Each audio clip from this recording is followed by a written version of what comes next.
All right. What is going on, ladies and gentlemen? Welcome to another episode of Faith Unaltered. I'm your host, Tyler Fowler. With me is our brand new host, Amber. What is going on? She runs a podcast, When Deep Calls Deep. Go subscribe if you haven't yet. But what's up, co-hosty? Hey, I just messaged you in the private chat. This is my actual first non-open mic appearance on Faith Unaltered. It Every other time I've is. been on has been on open mic night. Yeah. It So is. it's Wow. super exciting. Congrats. Yeah, You're I moving up in am the family. I Look yeah, at that you. Started just as an a app. moderator. Now we're here. That's right. So I am still in my post semester coma basically. So my brain is not completely firing on all cylinders. I can't even talk On anymore. all syllables. Syllables not either. Yeah, I just got everything done Wednesday. I've just wrapped it up Wednesday. So Okay. yesterday I was kind of like, okay, and then this morning I woke up and was in a panic, and then I was like, hey, I don't have to do anything today at all with anything. I get to do this with Just kind of you, surreal, but right? like I'm like, what if I have no purpose in life?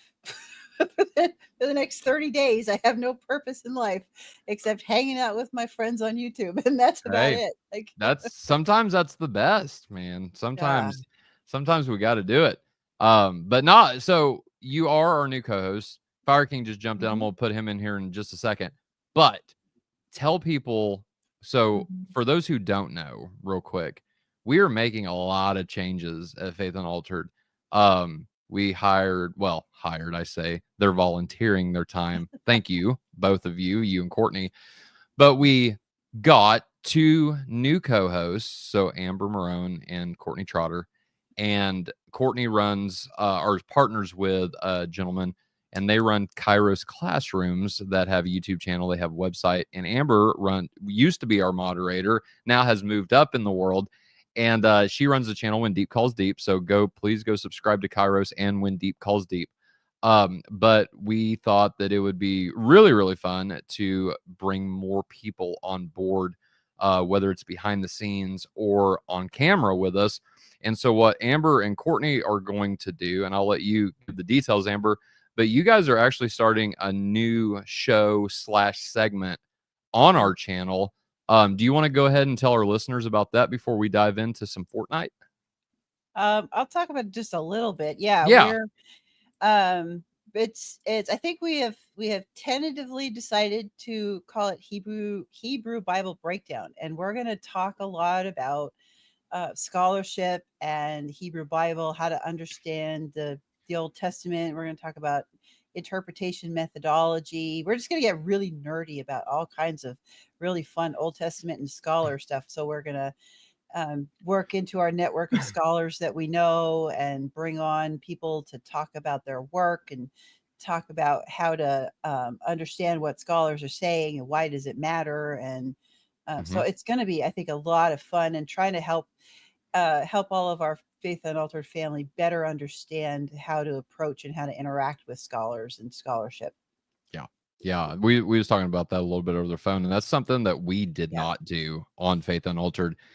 We kind of just jumped into the debates, and this is one side, here's the other.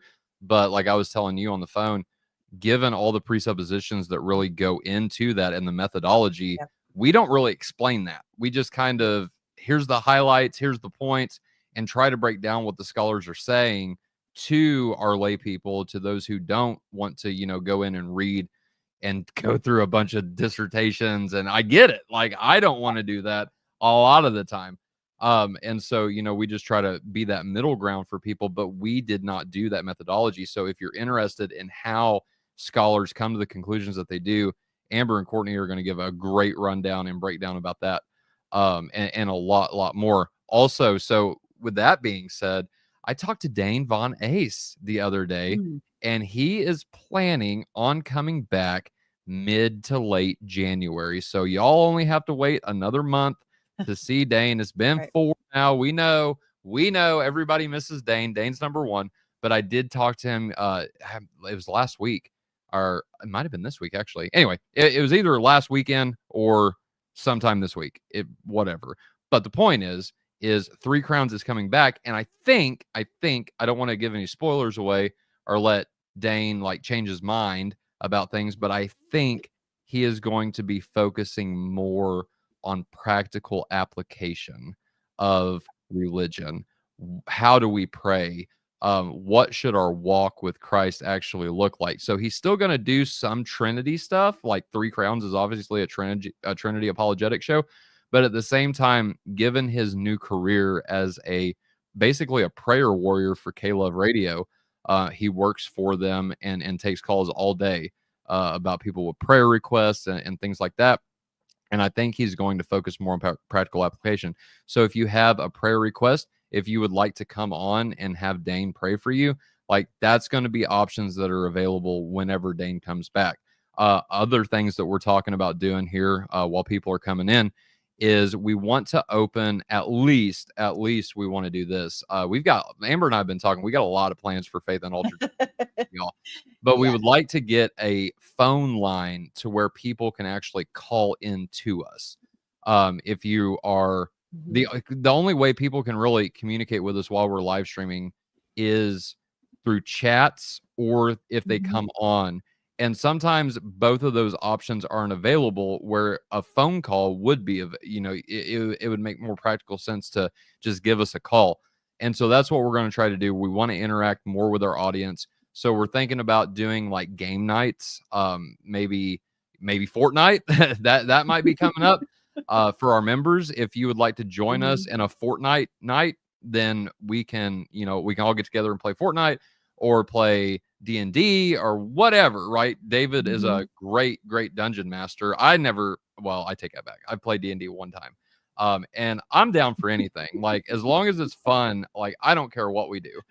So we want to interact more with our subscribers. We want to interact more with our members for sure.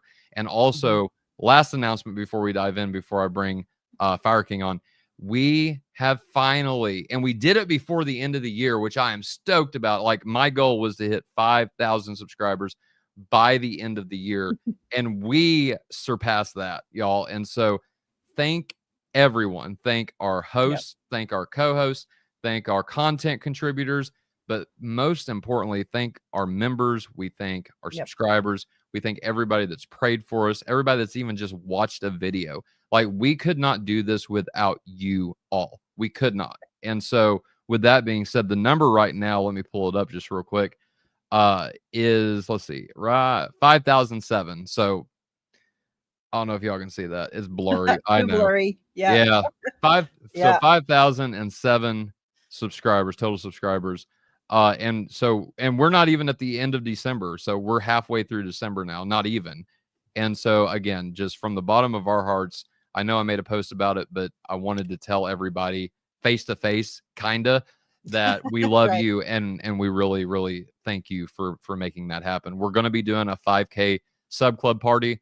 I don't know when yet. We haven't got that scheduled, but that will be happening. So keep an eye out on YouTube for updates. Also, if you aren't following us on Facebook, TikTok, Twitter, go over there, follow us, because we'll be posting updates as well as exclusive content for all of those social medias. So there are things that we post on Twitter and TikTok that we don't post on YouTube. Just so follow us if you're not, and get into that. Hey, there's Steve in the chat. Amber, you want to send him a link and see if he wants to come on too? I tried to talk him into it. Tell him, get up here. Get up here, dog. Like, you wanted to come on. Here we are. I get it if you're busy. No pressure at all. But here we are. Get on here, Curious Kairos. What are you doing? What are you doing? Now we just need Nick Quint, and we'll have all the guys basically from your stream, Amber. Hey, I messaged Nick, but he isn't responding yet. I thought about hitting up somebody else, but hey, that's a little last minute for that. So well, fair enough. The more the merrier, but I get it. All right. So after you get that sent, let's dive into FORTNITE. What Amber and I have talked about. Kyle up for that. Okay, yeah. Don't forget about Kyle. I'm not. What's up, Kyle? How you doing, brother? Hey, how's it going? It's going good, man. It's going good. You did Good to meet you. not with Kind the. of. Good to meet you. I saw that. I saw that. Hmm. What's that? What do you think? You start with that. All right, that's awesome. Welcome, Kyle. Hey, I'm talking about myself this time. All right. Right on. Oh, Kyle and I are buddies for a long time, and we've been interacting a long time in Warren's chat in the soteriology world. Like, Okay. I've known him for a long time. What a long time. So yeah. Hey, Amber, is there any way you could turn up your mic a little bit? You are a little low. Okay, is that better? Keep going if you can. How about that? No, other way. Is that better? Hang Hold on. on. That was better. Is that better? That's better. Oh, wait. Keep talking. Is that okay? Wait a minute. Maybe I need to check at my settings too. I got you. I No. got you. I got you. You're good. You're good now. Okay. Chat, let us know if Amber is, Okay. if we're That- all, I think that's better. Yeah, Is that better? I think so. Okay. There we go. There we go. I think we're good. Anyway, chat, let us know if Amber is loud enough now, and I think we're and let us all know if we're mixing well. So I think we are. But anyway, okay, Amber, you wanted to tell a story before we actually dived into some theological aspects, evangelism, things like that.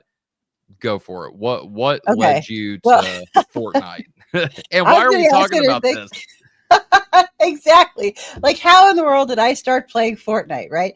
So it started way back in over the summer, and I have a 12-year-old nephew, and so I thought, he's really into Fortnite. That would be something that I could do with him. He lives in New York. I live in Oregon. I don't get to see him very often, so whatever, we'll do that. And there was another channel, Floral from Under a Rock, that I was just kind of helping out and doing some stuff with one of their other channels. And so they every Friday would run Fortnite Friday. And so there was like, okay, so they invited me to come do that. And then they would help teach me how to play Fortnite at the same time.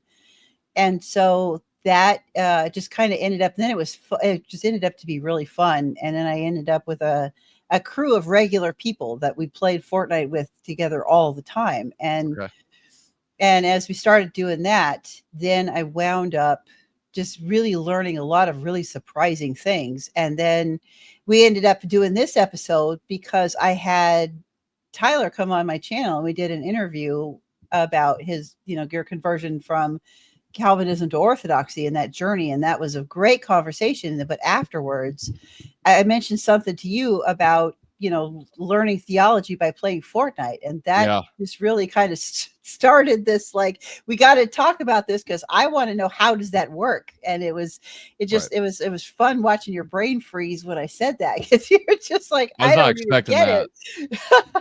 Yeah, it was not really funny. So yeah, so then here we are. Here we are. How episodes get built on Faith Unaltered, how they go through the process of going through the drawing board and then actually becoming a reality. This one just kind of was like, hey, Fortnite. And I'm like, yeah, why not? So I got to preface this conversation by saying I've never played Fortnite before at all. So I'm going to be like the odd man out here. But okay, so Amber, who's your crew? I mean, if you don't mind naming them. Like, obviously, Kyle here plays with you. Right. And so who all else is a part of your crew? And then what's your relation like with Kyle? Like, have you guys ever met or? So Kyle plays, I play with him sometimes. He's not part of my regular crew. My regular crew now is, goes by the gaming handle, and he's got a channel called Punk Waddle. And, and then, another one is Dirt Car Sprinter. We just call him Dirt. I play with him regularly. And then we got one who is most of the time a regular, Liam Greywolf, who he actually is also a gamer streamer. So, but we don't stream with him. He just plays with us for fun. And that is now my normal regular crew. Kyle could play with us more if he had more time, but I got to give him a hard time. Right on. So how long have you both been playing this game? Like, obviously, we're gonna get into theology here in just a 2nd. I'm just trying to get a lot of background real quick because Right. I don't know what Fortnite is.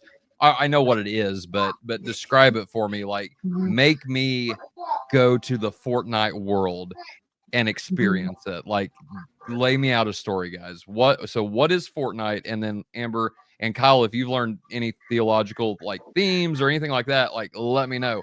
But how did you?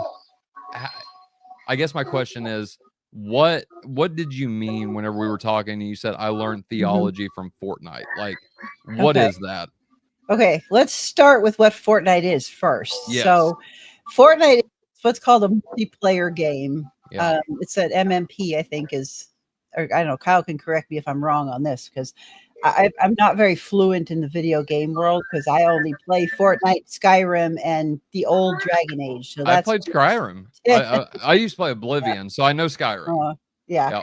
And but what it is it's you load in, you either by yourself or on your team in the main Fortnite. There's also a million different like world game type things that you can play. Like there's a Lego Fortnite, there's all kinds of crazy stuff that different you can mods. do. But Yeah, sure. in the main Fortnite, you get you either yourself or your team that you're playing with, and they put you on this dilapidated blue bus from like the 50s or something, and it's suspended from this hot air balloon, and you float over this island.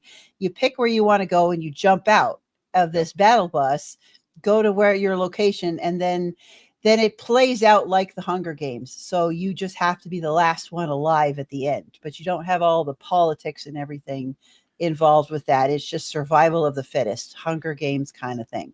So kind of like Call of Duty free for all. I've never played Call of Duty, so I don't know. No teams, basically. Like every man for himself.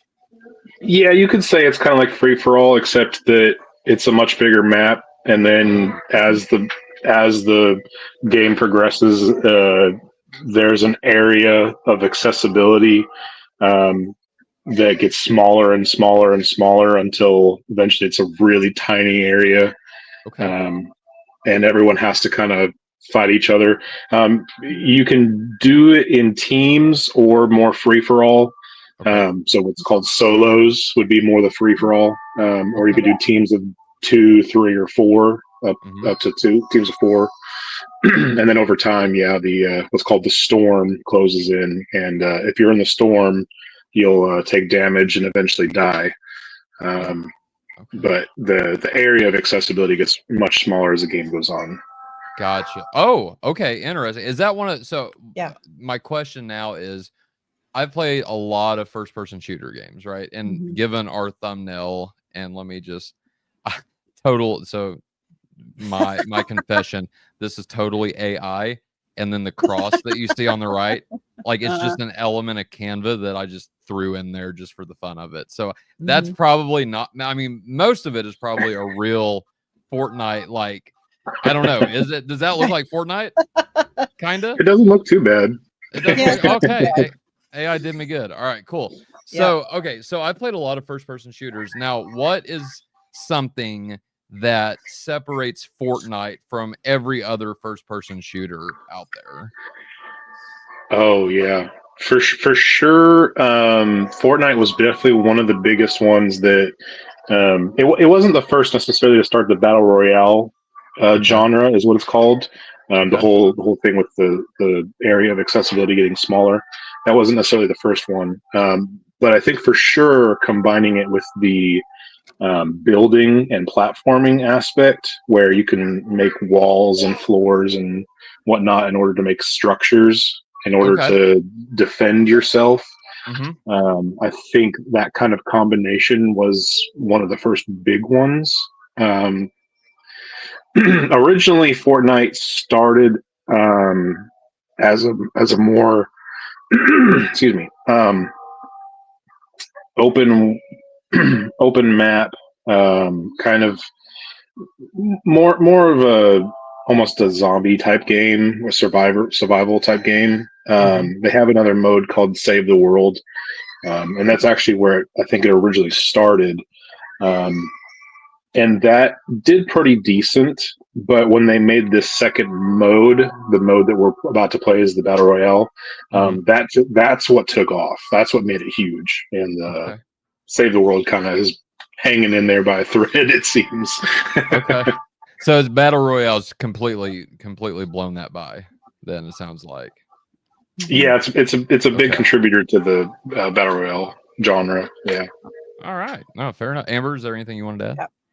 No, I play the zero build version because the trying to build things and not die at the same time is beyond my capability. So Right. I play the zero build one because I just go for the fun conversation, chatting with everybody. Right. I am terrible at this game, and I have no qualm saying I'm terrible at it. It's just fun. It's fun to chat with people. Okay. It's fun to run people over with vehicles. It's just fun. Right on. So totally interactive, it sounds like. And now we've Yeah. got some what I want to say here.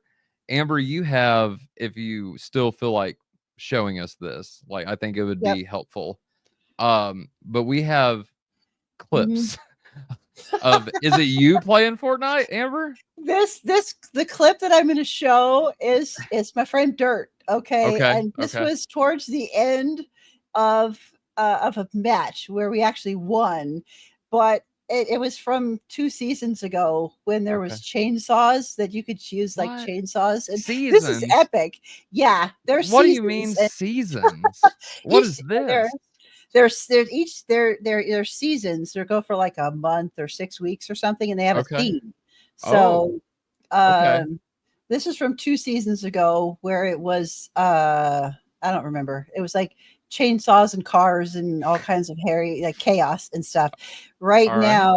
now, last season was a remix, was a where they brought back a stuff from a bunch of like a season 2 from way back when long time before I started. So Right. Kind of like a season collab type thing. kinda, yeah, a Okay. remix thing where they brought it back, and then now this season has a very, like, Asian, Japanese type kinda theme to it, so you get, like, samurais and swords, and Oh, it's really fun. okay. So there's all kinds, but this clip is from 2 seasons ago, and this is my friend Dirt that we play with, and he was, I think at that point, the last one alive because the rest of us all had died, but Oh he like no. won the game single-handedly with a chainsaw. And it was Wow. absolutely, yeah, it was epic and hilarious. And it's only like a minute, so it's not No, very that's long. fine. No, this But is a treat for me because again, I've never played Fortnite.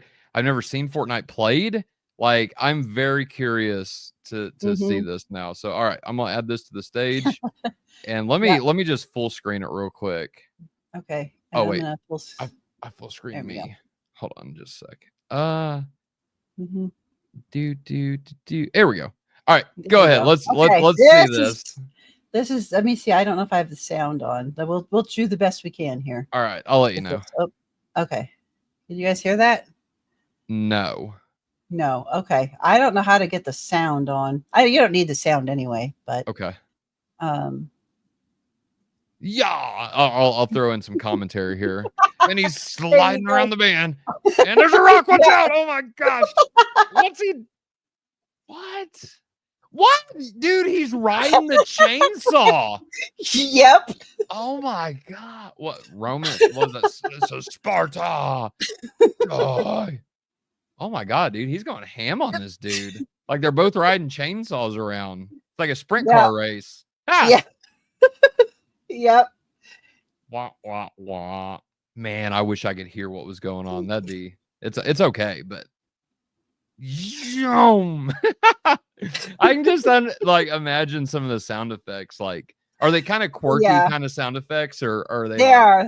are Yeah, they? well, it's actually chainsaw sounds. So you can actually it Oh, sounds okay. like a chainsaw. So you can hear, like, yeah, I wish I could figure out how to share the sound on that because I don't know how. Whenever whenever you click present and share your screen, like there'll be a Uh-huh. little box that says share Oh, audio down at the bottom. okay. Hang Like, on. if you want it, yeah, I'll watch that again because, dude, he's riding around chainsaws. Like, what? What is Yeah. this? Oh my Oh. gosh. Oh, wait. Okay, so that's the problem What's up? because it's not Okay, hang on. It's not in a tab. It's in a file. So it's not it won't let me share sound unless it's in a browser tab. So Can share the send? tab Can you instead of the screen. can you send it to me? I'll do it. Uh, I'll do it. I don't know If you can email it how. to me, like that would be epic. While we're waiting, if you all, so we are doing a Q&A for our audience. If you want to ask us questions, don't ask me no question about Fortnite because I don't know. I see you ride chainsaws and now I want in on some of this chainsaw riding around. But if you got any questions for Amber or Kyle, I know Kyle said Kyle, just He'll let us be know right whenever you're back, back. If you're if you're here or Yeah, I'm here. Oh, okay, cool. What? Okay, dude. While Okay. Amber's looking for this, and help me out. What is going on? Did you get to see the clip? Yeah, I saw some of Okay, it. Yeah. break this down for me, bro. What is going on with this guy riding chainsaws around and just going Oh like yeah. ham on Oh people? Like, yeah. what is That was a fun season. I really enjoyed the chainsaws that season. Oh, it was so fun. Um, yeah, we used to just goof around with the chainsaws just nonstop because you could zoom around the map just basically sprinting with it, and yeah, you really didn't need any of the cars or anything either. Um, but it's a lot of fun. They have kind of a similar weapon with the swords in this new season. okay? Not so much the sprinting aspect, but just the sword swinging aspect of it more so. Okay. So normally But it's like, oh, go ahead, finish your thought. Sorry. no, go ahead. I was gonna say, so swords and chainsaws aren't the norm, apparently. Is it so being a No. first person shooter, like is it mainly guns or is there different Yeah, yeah. weapons? You're primarily gonna have just ARs, Okay. shotguns, SMGs, pistols. That's really the main dynamic of the game. What's Okay. very interchangeable a lot of times is going to be any kind of marksman rifles, sniper rifles, rocket launchers, grenade launchers. You can get all kinds of specialty shotguns and SMGs and assault rifles or ARs, whatever. Nice. They interchange them out a lot, and Okay. um, there's some pretty fun combinations of specialty weapons as well, like jetpacks, and I think a couple seasons ago they had all like the Marvel items, like they had Iron Man's What? boots and Iron Man's Yes. gauntlets. They had Doctor Doom's gauntlets. They had um, Black Panther's claws. I mean, they have all kinds of crazy little Yeah. knickknacks and weapons. It's really fun. Yeah. They've had game modes where you could turn into one of the characters. I can't remember who it was. Um, it was like Thanos. A couple of years ago, they had a game mode where you could turn into Thanos, and it was No basically way. like a Juggernaut type game mode where Yes. everybody fought against Thanos, and if you managed to kill Thanos, whoever was quick enough to pick it up became the new Thanos, and then Uh-huh. everyone had to fight that Thanos, and then just kind of progressed up until you get to the last person. And it was What? a pretty fun game mode. Oh, dude, that would be sick. Like, okay, Yeah. all right. Yeah. So now, It's so fun. I sent you the so link to yeah, the I got it. drive. Yep, I'm pulling it up now. So can you upgrade weapons or like do you just kind of get what Um, you get and so you're it done? kind of changes a little bit season by season. Typically, there are a specific weapon that is Okay. set, and then you can find upgraded rarities just strewn about in the Okay. map. There was, I don't know if it's still a feature, there was a couple seasons ago where you could upgrade in the sense of adding attachments, like a magazine that added more ammo, or a scope that was, more to your preference, or a compressor or silencer that altered something about the shooting, or, just different little things to upgrade it in that sense. Okay. But it didn't typically make it stronger. It just altered things to make it a little bit more handling proficient, I guess. Okay. Interesting. Interesting. Okay. So I got this clip and now let me see if I can. Yes. Okay. Now, hold on just a second. Because I didn't see a share audio. But you tell me if you can hear it, okay? Here we go. Can you hear it? No? Oh, wait. No. Hold on. Okay, so I got another thing, but you guys are going to have to mute your mics because if you don't, Okay. you'll hear yourself. So, because I'll be like everything I'm hearing, you guys will be hearing it whenever I do it like this. So, mute your mics, and then we'll comment. We'll all comment on this here in a minute. So, let me do that and that. All right.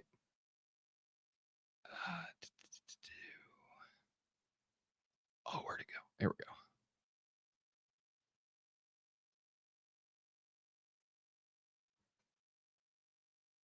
Okay. Can y'all hear that? Sorry, I had you guys mute your mics, but if you want to unmute and let me know if you can hear that or not. I didn't see it playing, so I didn't hear anything. But What? Hold yeah, on. I didn't see it playing. Technical difficulties. One sec. Okay. All right, you see it now?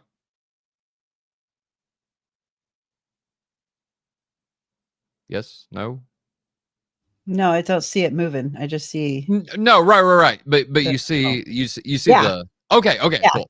All right. Yeah. Yeah, okay, here we go. Sound good? Audio? No, I can't hear it. I can't hear it. I don't know. Oh, what? Let me try something else.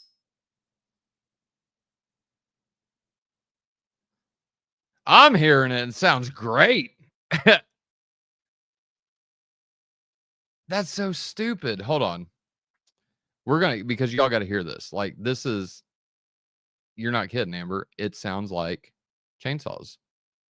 And I've got,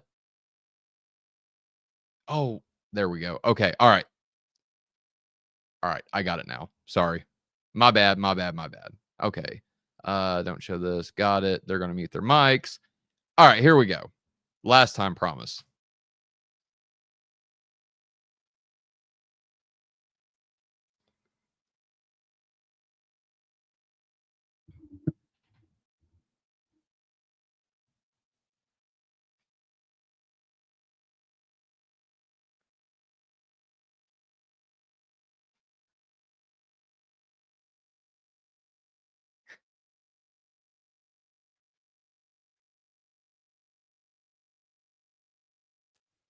I'm not seeing anything at all. There's no What? screen and it's silent. Yeah, I'm just waiting for the video to start. What?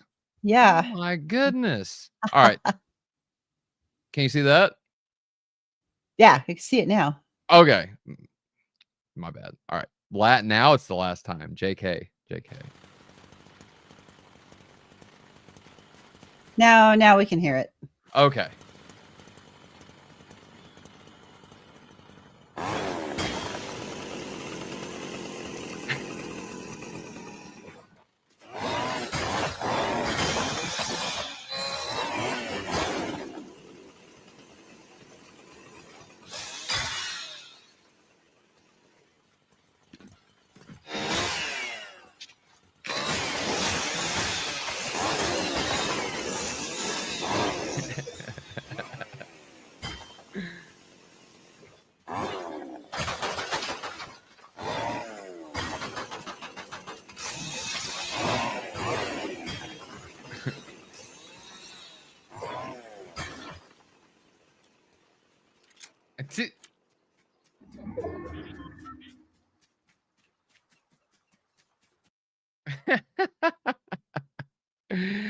Oh man.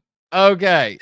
That was so much fun. That match, we were at the end. There's 4 of us, and everybody else except Dirt was dead. And he took out 8 people with that chainsaw to win the game at the end by Dude, himself. that's hilarious. Yeah. I can just watching that now. I can just see people like, how in the world are you guys going to tie this into Christianity? Well, we're going to do it because only Faith Unaltered can do that, right? And so we will. But okay, all right. So I got to give a little bit of commentary on this. So you saw the man riding a chainsaw. First of all, I'm still blown away by that. And now you heard gunshots there about at the end. Somebody's shooting at dirt. Yep. Is it the chainsaw that's shooting, or did he like No. jump off the chainsaw, switch weapons, and Yeah. then start shooting it? Oh, okay. Yeah. Yeah. All right. Okay. All right. And then he scooted, like dirt hopped off. He's getting ready to snipe him. Yeah. And dude runs away on his chainsaw. Oh my god. Okay. Yeah, All right. so much. This is why this game is so much fun, because it's so Okay. ridiculous that it is Look. awesome. And it's like I want to hear from the chat fam now. If you want to be a part of Fortnite Faith Unaltered, like let me know. We will make this happen. I don't know how we'll do it, but we'll do it. Okay. Amber's already got it figured out. So if y'all want to like do a game night with us, whether we're streaming, whether we're not streaming, whatever, let me know in the chats, because man, I know, I get it. It's a season thing. But I really want to ride a chainsaw now. Like I can see somebody jumping into this stream, and right there is what they heard. That was the first thing they heard. Tyler wants to ride a chainsaw. What the hell are these guys talking about? What is going on right now? Oh, context.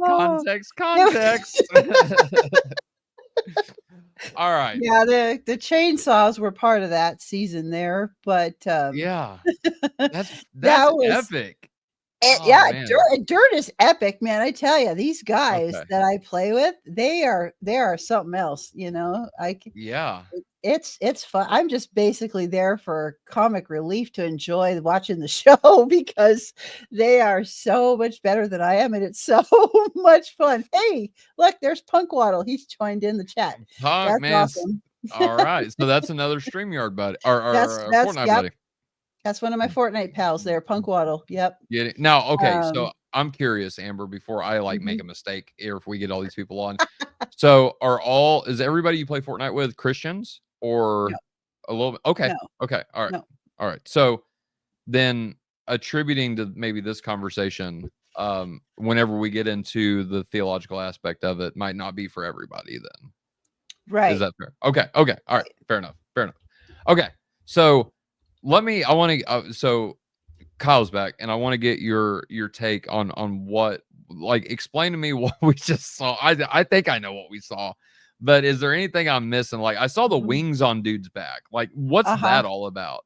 Okay, so when you do when you're doing Fortnite, you go into what's called the lobby, and in there you get to access. You have this section called your locker, and you've got all the different. You can be all kinds of different character skins. So I've got a ton of them, and you can do different. You can pick all these different characters that you want to be, and then you've got all this other gear. So you've got what's called your backpack, which in that clip, his backpack looked like wings.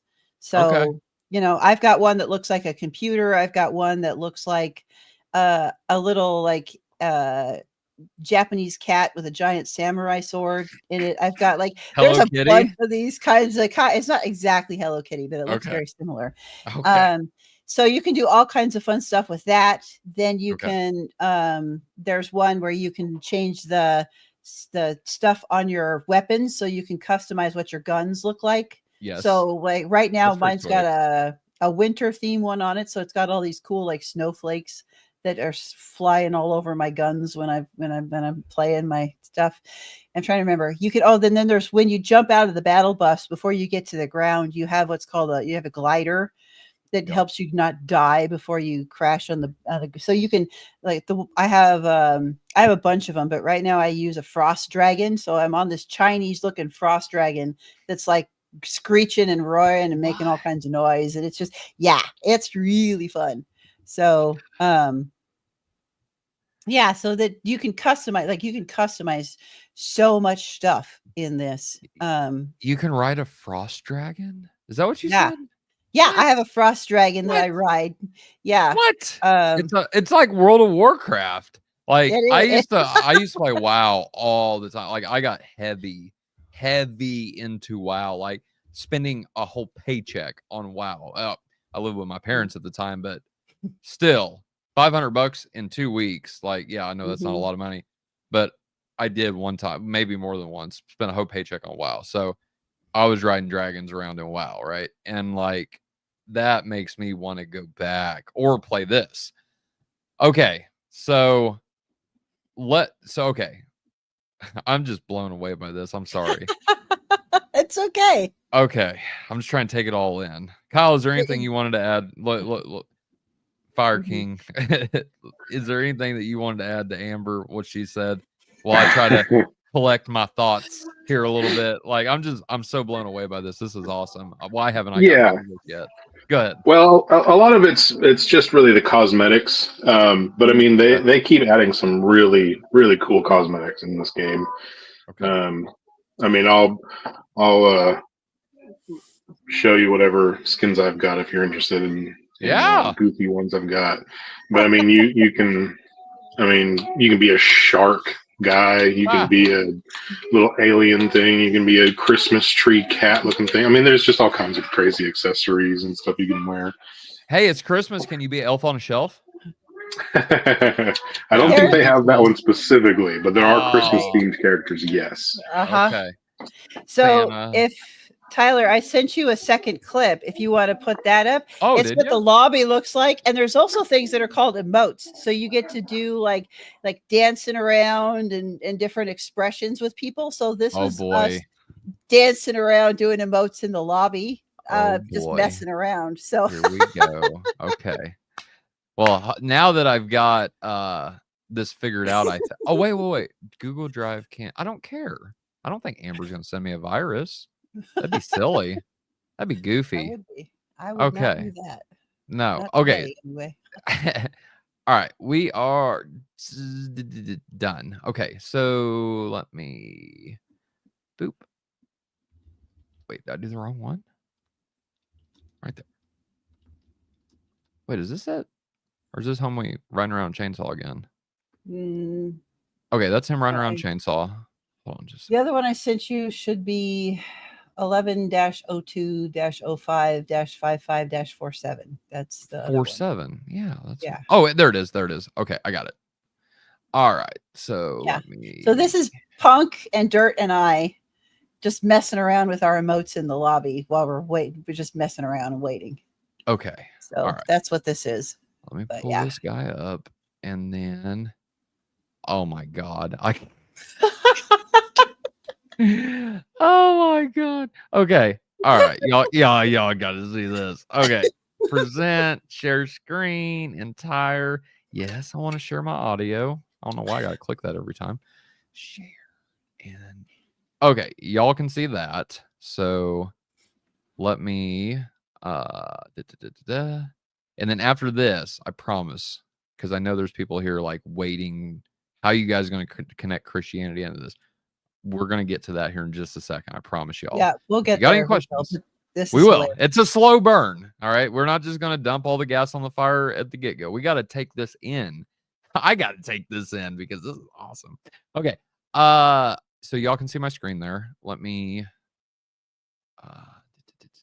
full screen layout. There we go. Okay, here we go.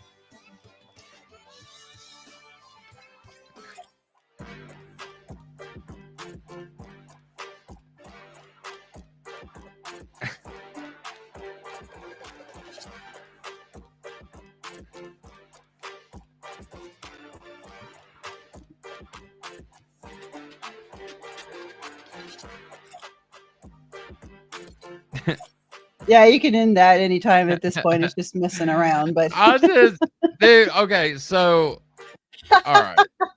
So right now, let me just keep this up real quick. So okay, man, it's a hard choice but I think I got to go with Punk skin. Like, that's awesome. I don't care what anybody says. Punk wins the internet with that skin right there.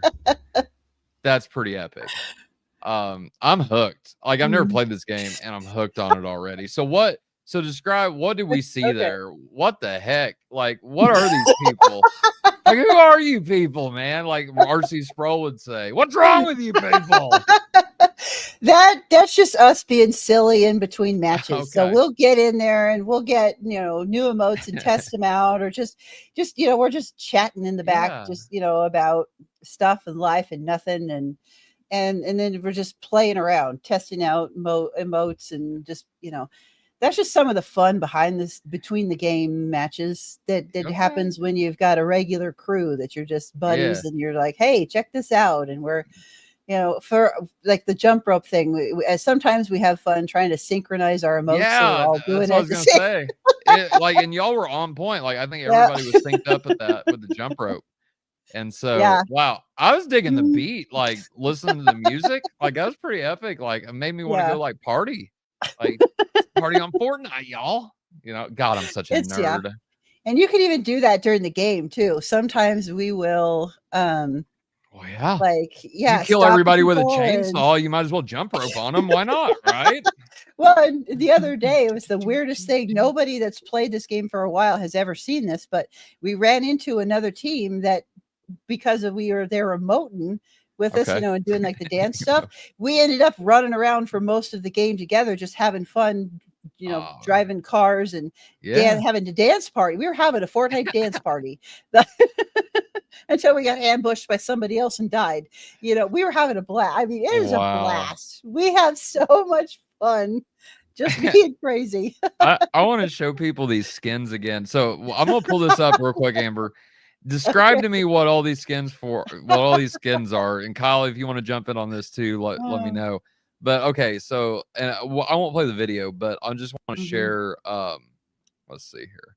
I just want to show people these skins that I've seen a couple people, new people, jump in real quick. So let me pull these skins back up, because that was that's pretty epic. I'm not even gonna lie. I'm digging. I might let a video play again. I don't care. I'm digging this song.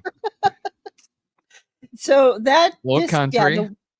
The one in the middle, that's mine, and I use that one sometimes. That's usually when I'm feeling a little sassy. I'll use that one, and then the Punk Scott, that's one of the ones that he uses when he's feeling like that's kind of when we're feeling a little frisky and snarky.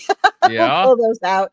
But the skins, also the characters, become kind of also another way of communicating and another way of just having some fun. So you can know, like with our crew, if I come in and I use a certain character skin, they know, like, don't mess with me because I'm having a day, and we'll just play. So it also becomes another form of communication as well. So, that's like super in depth, like role playing, like kind of, yeah.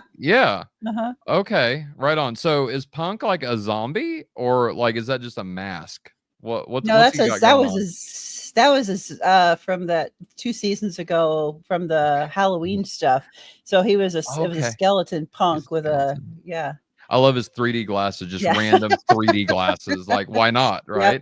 Yep. And his skins, he usually always uses wings with his. So okay. That's kind of one of his signature things there. Okay, we'll be getting into some wings here in a little bit. All right, and Dirt is like 1800s cowboy looking zombie guy. I'm not sure. That's a skin from before I started playing. Kyle might know more about that skin than I do. Okay, Kyle, you got any feedback you want to add? I'm not sure on that one specifically. Okay. Yeah, they do have a website if it's easier to do that, where that you can pull up all of the skins. I sent it in the chat there. Oh, I'll drop that. There you go. Let's do that, because all right, let me get that out here. All right, where did you say? Okay, Fortnite. I dropped it in there. Okay. I dropped it in the Fortnite. chat. Cool. Fortnite.gg. Yeah. Fortnite.gg. First .gg I've ever seen. All right, where do I go? Skins. Where? Whoa, I don't want to do that. Hold on. Stop screen. Okay, present, share, that one. Go.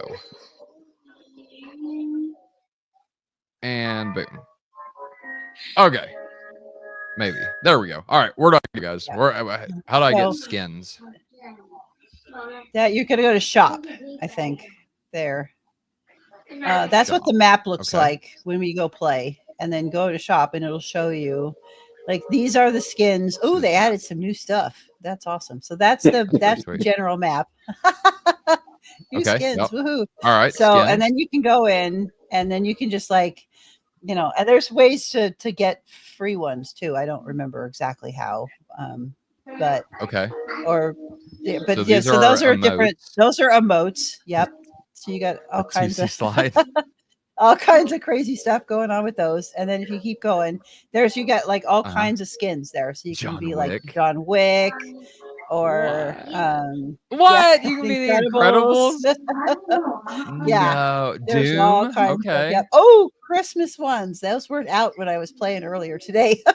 So they just reset the shop today. Okay. For today. Oh, Christmas gun wrap. Ooh, that looks fun. Bring it. Icicle. You can go around murdering people with icicles. Okay. That's pretty Yep. sick. I like that. Yeah. All right. There's Ooh, some, yep.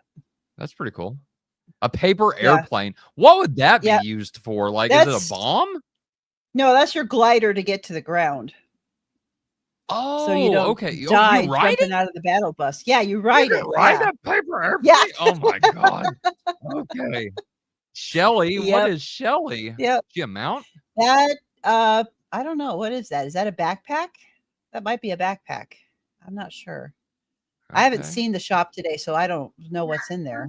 But All Yeah, right. you can Well, click on the actual portrait and it'll pull up the model and you'll get a better picture of the model. yeah, that's a That's backpack. a backpack. Okay. But it moves. All So if you right. see it, did you see Yeah. the thing move? Yeah. Yeah, it's like he's kind of hanging out. It's like a hermit crab Yeah. kind of dude. Yeah. Hanging out Yep. on your back just for no reason. Like, here he is. All right. It's just part of the Samael? aesthetic of having fun. Pretty sick. Samuel, yeah, I don't know. He's some of them. Garage. There's some fun stuff in there. Oh, dude, Firewalker, Mothmando, Anarchy Agent, Yeah. Ryu. Is That one is is he one from- of that's one of my new favorites, actually. I use that Is one he- quite a bit right now. Is he from like? He's not from Mortal Kombat. Kind of like the hat is what. Yeah. I forget click the on guy's the, name. the guy, I don't know. But I think Click if you on him? click on his There he is. picture, he'll make it bigger. Yeah, see. Okay. Yeah. I'm telling you that looks well not Anyway, that, but that we've hat been- with well, yeah. the blade on it. Mm-hmm. Yeah. Okay. All right. So Yeah. And then the last one, Felina Yep. or Yeah. Valina. That's pretty sick. Yeah. Okay. All right. Yeah. So that's Fortnite, y'all. Right. We might go play it. I might be playing that here very, very soon. You're gonna join our Fortnite crew, Tyler. I might. If my computer can run it, I'll do it. Okay. So all right. Now let's get into theology. Right. So Amber, tell me your story Mhm. about because like so to recap kind of for the people Right. who are just joining, we Right. brought up this conversation in a stream that I did with you about my conversion from Mhm. Calvinism to Orthodoxy, and at the end of that conversation you told me that you learned some, not all of your theology, but some of your theology from Right. Fortnite. How did that come Right. about? Okay, so at that point when this was all kind of happening, it was in the middle of I don't know anybody, I think most of its regular listeners will remember this, but this was Okay. back when on Idol Killer that whole Baalgate infant damnation controversy broke out. Okay. Yeah. And I was modding for Warren back then, and I just remember how ugly that got. And then right after that came the whole rogue Calvinist debacle, with that debate and how that went. And it got to me to be very distressing how nasty that got in those Yeah. live chats, during those streams. And that was really bothering me. And I'm just trying to get my head around, why would people act this way? Yeah. And so one day I was playing with the crew, and it was Punk, and it was another guy we used to play with, Irate Specialist, and I think Floral from Under a Rock was playing with us that day too. And Irate and Punk were talking about, so in Fortnite there's a people who will want to win no matter what and are willing to cheat to do it. They're called sweaty tryhards. Okay, I don't Okay. know why. That's just what you call them, Fair sweaty enough. tryhards, right? Fair enough. So Punk and Irate were talking about how much these sweaty tryhards were ruining the game for everybody Okay. because they were so focused on having to win that they didn't care if they cheated. They didn't care if they, broke the rules. They didn't care about anybody else. They were just had to win. Yeah. And as we were sitting there waiting on the battle bus to jump out to go play, it clicked. It hit me that these guys who come in to these chats, that we call them Theo bros, who are Mhm. there to argue theology, and they're not actually there to listen. They're just there to win the argument. It's the exact same thing. And I'm like, Mhm. okay, so we've got something going on here with some Christian anthropology and the theology of man. Like, what is it that people have to win no matter what? Like, Mhm. it really, so that got me thinking about that, and about sin nature, and thinking about how, but I'm like, my Christian anthropology is a little bit weak, so I need to go, figure this out. And I happened to be in Christian theology class at the time, and we had Yeah. just started going through atonement theories. And so then, as we going through atonement theory, and then I'm thinking about this, how does this atonement theory match up with our this tendency that humans have to win, and to have to at any cost, and to cheat to do it, and to Mhm. ruin things for everybody else, and how that applies to Fortnite. Like, so in my head, there's this contemplating, watching it play out in front of you in a video game setting, that is a way that is almost observing the way that this anthropology and this theology of sin and theology of atonement and how all this plays out, that you get to watch it in a way that is a very weird way to look at it, but it's a way to contemplate it at the same time, Mhm.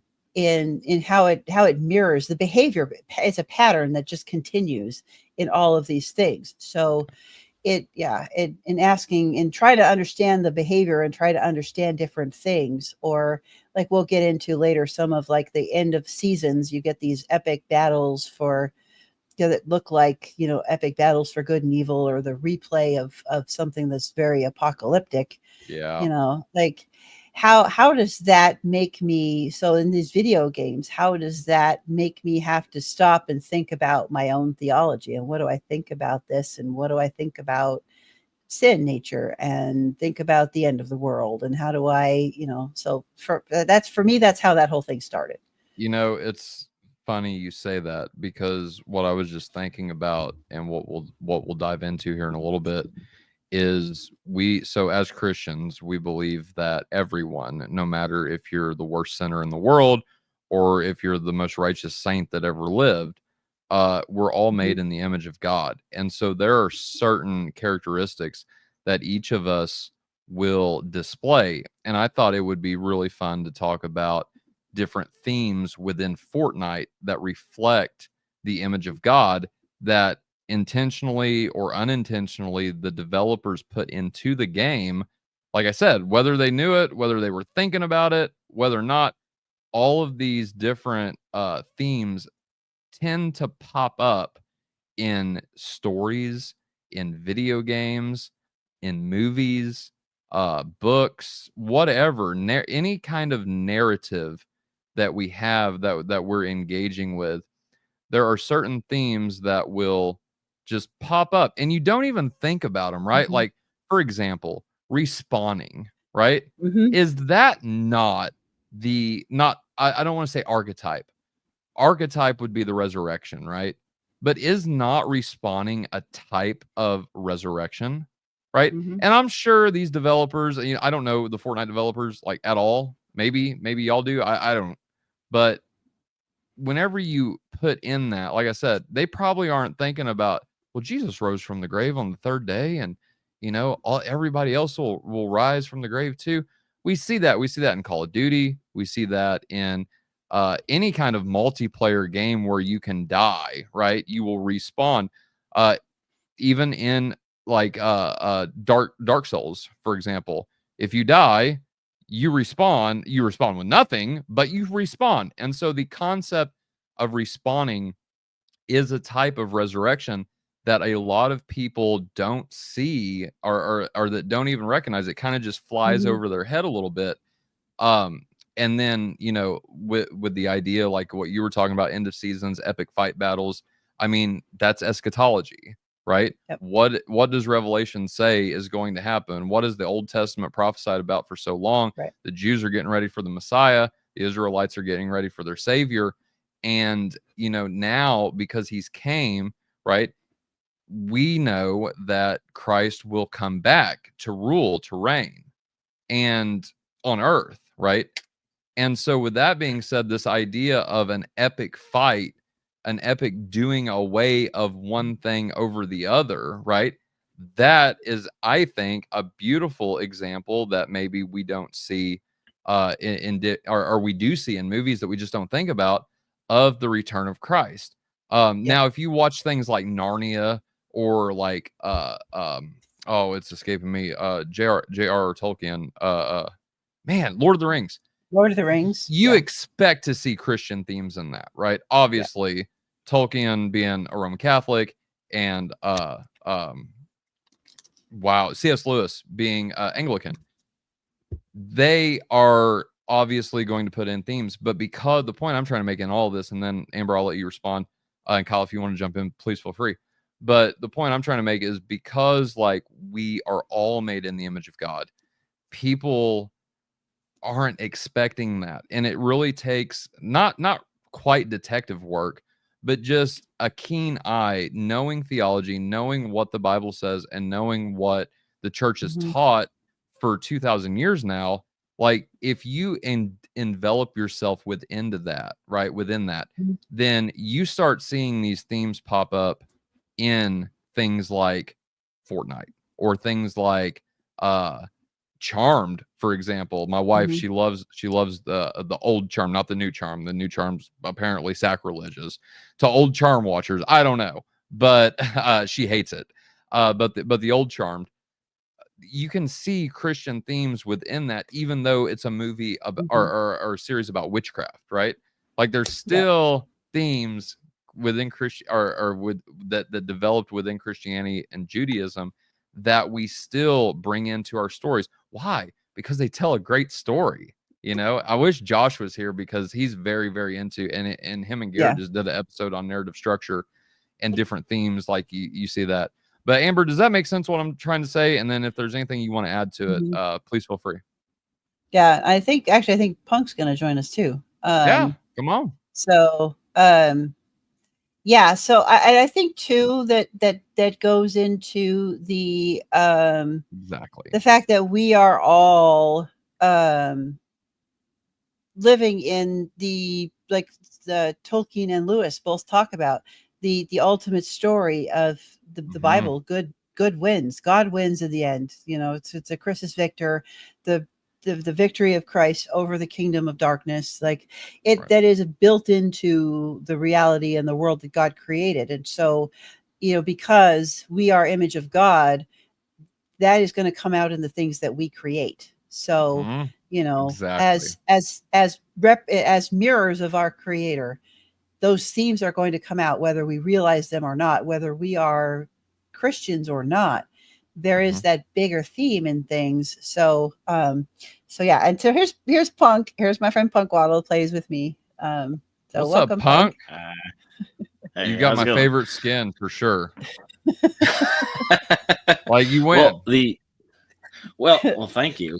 Yeah, no problem. You The win. the irony of that one is that that skin is called, or the bundle pack, or we can talk about, but it was called Punk's Dead. Okay. And so Yeah. and well, because the moniker Punk Waddle, and also because when I was in high school, one of my friends, because of growing up listening to ska and punk in the 90s, he wrote in Sharpie on my black Jansport backpack, "Punk's not dead." Nice. And that's what I carried through high school and a little bit of college. So it Nice. it just gave me enough of a chuckle that I had to. Plus, I did wear the baggy pants as a high schooler and such, so it kind of Yeah. hit all the marks. Yeah, absolutely. I definitely had some trip pants back in the day. NYC trips, man. My gosh, they were so baggy. So baggy. You could fit like 3 people in them. And that's what your pants reminded me of on your skin. I was like, man, Oh I've been yeah. like with the wallet with the chain hanging down. Yeah. Oh Mhm. yeah. Yep. I, Yep. All right. and I never had Jinko brand, but I had all the other stuff, or the Yeah. cheaper Jinkos was the variants. other one. Yeah, Yeah, Jinkos was the other one. They were super big. Oh my gosh. I was Right so on. cool. Well, hey, it's a pleasure meeting you and well, kind of informally meeting you Yeah, and you you too. jumping on here. It's cool. All right. Go ahead, Amber. Yeah, and I think also too, one of the other things that I made connections in learning theology by playing Fortnite. So one of the Mhm. things that both Kyle and Punk and I will do when it's just the two of us, when it's just me and Kyle or just me and Punk, is Mhm. we'll talk about Bible, we'll talk about theology, we'll run things past each other.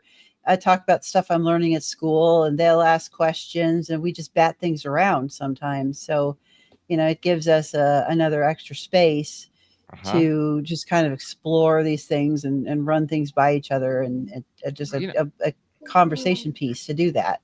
I'm super glad you brought that up because I wanted to ask you all what you thought about this. And so I know we get flack, Christians get flack for trying to spread the gospel, trying to present the gospel to different unbelievers and just to everybody. I mean, this is one thing where I'm torn because I don't want to shove it down people's throats, right? But at the same time, dude, I want to try to fulfill that commission. And so with that being said, there's a lot of where, hey, I need to know when to back off and not push people over a cliff. But let me just ask you guys, I see Christian streamers. So these guys, like their whole channel, they don't do what we do and sit down and talk about theology. But what they will do is they will stream their games and they will just randomly bring up Christ, right? What do you guys think? Is that appropriate in these circumstances in which we're gaming with people we don't know, we've never met? What do you guys think? Should Christians be talking about Christ while they're playing games with different people that they don't know? So I'm not talking about a group per se that all know each other and we're all Christians, we're all cool, right? But just if you get online and are playing with random people, should we be talking about our faith there or not so much? What do each of you think about that? So I think it's a really good opportunity for sure. I mean, obviously, you could say anything about just the aspect of having access to the internet, especially. So there's going to be a lot of similarities in that realm of the internet opens up the opportunity to evangelize and talk to people. Yeah. But I think especially when it comes to the gaming community, while I can't say I've done it myself per se, I've met some good people that I found out were Christians. I had one friend who I came close to a couple of years ago, and we talked about God and his faith and how things were going. And I grew up for a couple of years, learning more about him and his faith, and um, in a way, not physically, grew up seeing him progress in his life and getting married, and now I think they're having a kid. We don't talk too much anymore, but you connect with people, and I think it's great for that. of Yeah. making friendships, but especially just in the sense of evangelism. I think the opportunity is definitely there for evangelizing. Yeah. But I will say, I think you're definitely going to encounter not all the time, but I think you're going to encounter a lot of the pretty toxic Mhm. atheists in the community because a lot of gamers are pretty attitude heavy. Mhm. Mhm. So you may get a lot of yelling, cussing, just getting muted or blocked. But but I've had many interactions where I've been able to actually just talk to people and eventually made friendships and even talked with them about God and their faith. So I think it's a really good opportunity for sure. Right. Right. No, I'm with you. I'm with you. And so just to add that in, or add to that just a minute, right? I think yes, that any opportunity we have where we're engaging with people, whether it's on a microphone or whether it's in real life, like that is an opportunity I think we should be looking for to bring up Christ. Because here's the cool thing that Josh taught me not actually that long ago, because I was trying to have a conversation with a buddy. So it's just me and another guy on night shift. We're the only two in the building. And I was trying to figure out ways to bring up Christ because he's not like a militant atheist. He'll listen. We've developed a relationship to where like we can talk to each other and there's a little bit of, trust there. I mean, there's been things I've revealed to him that I haven't revealed online. Same with him. He's revealed a lot to me. And I won't get into that. But at the same time, so there's this idea and mutual respect and mutual feelings of trust between us, right? And Josh said, so my co-host, that's number one, that's what you're looking for, is that you don't have to, people think in evangelism, like you have to tell the gospel to every person you meet. And I learned a long time ago that might work for some people, like Ray Comfort or any other like street evangelist. I'm not that person though. I can talk about Christ all day long, but what I can't do is just walk up to somebody I don't know and just let me tell you about Jesus. Not only does it sound corny, but I think in my experience anyway, I can't speak for everybody, but I think I've turned more people off approaching it that way than not. And so what I've done is just in my everyday life, I look for the relationships that I've already have with people, see what kind of trust is there. And then just like, for example, my buddy brings or he plays zombie games. Well, if you start looking for different Christian themes within different aspects of our life, right? Josh was like, "What is a zombie, Tyler? Didn't I just do an episode about zombies and relate that to Christianity?" And I was like, duh. And so I can just start talking to him about a game that he's playing and work in Christ because this is the beautiful thing. If people take away one thing from this conversation, please take away this, that Christ is in everything. Everything. He's the creator. All things are sustained in him, right? And with that being said, he then is in everything. And so no matter what the topic, no matter what the conversation that you have with people, like me and my buddy was talking about Marvel movies like all night one night, right? And then the idea of Doctor Strange being able to see the future. What is that? It's a form of omniscience. Tie that into God and you're good to go. And so I think that, working in or working up to a relationship with somebody is the way that I like to evangelize. And then it doesn't have to be every day. It doesn't have to be every second. You guys are talking about Christ, but bring Christ up in one way, shape, or form. And I think people will have a better experience if they're used to like getting that toxic reaction that you were talking about, Kyle. I think people would be better off that way. But hey, if you're a person that goes door to door knocking, like Jehovah's Witnesses, like you make the Jehovah's Witnesses and Mormons, look like it's playtime, dude, do your thing. I'm not trying to discourage people from doing that. That's just not me. So, Amber or Punk, you guys want to add Yeah. anything to that? And then, Well- Nick, I'll bring you on here in just a second, brother. Good.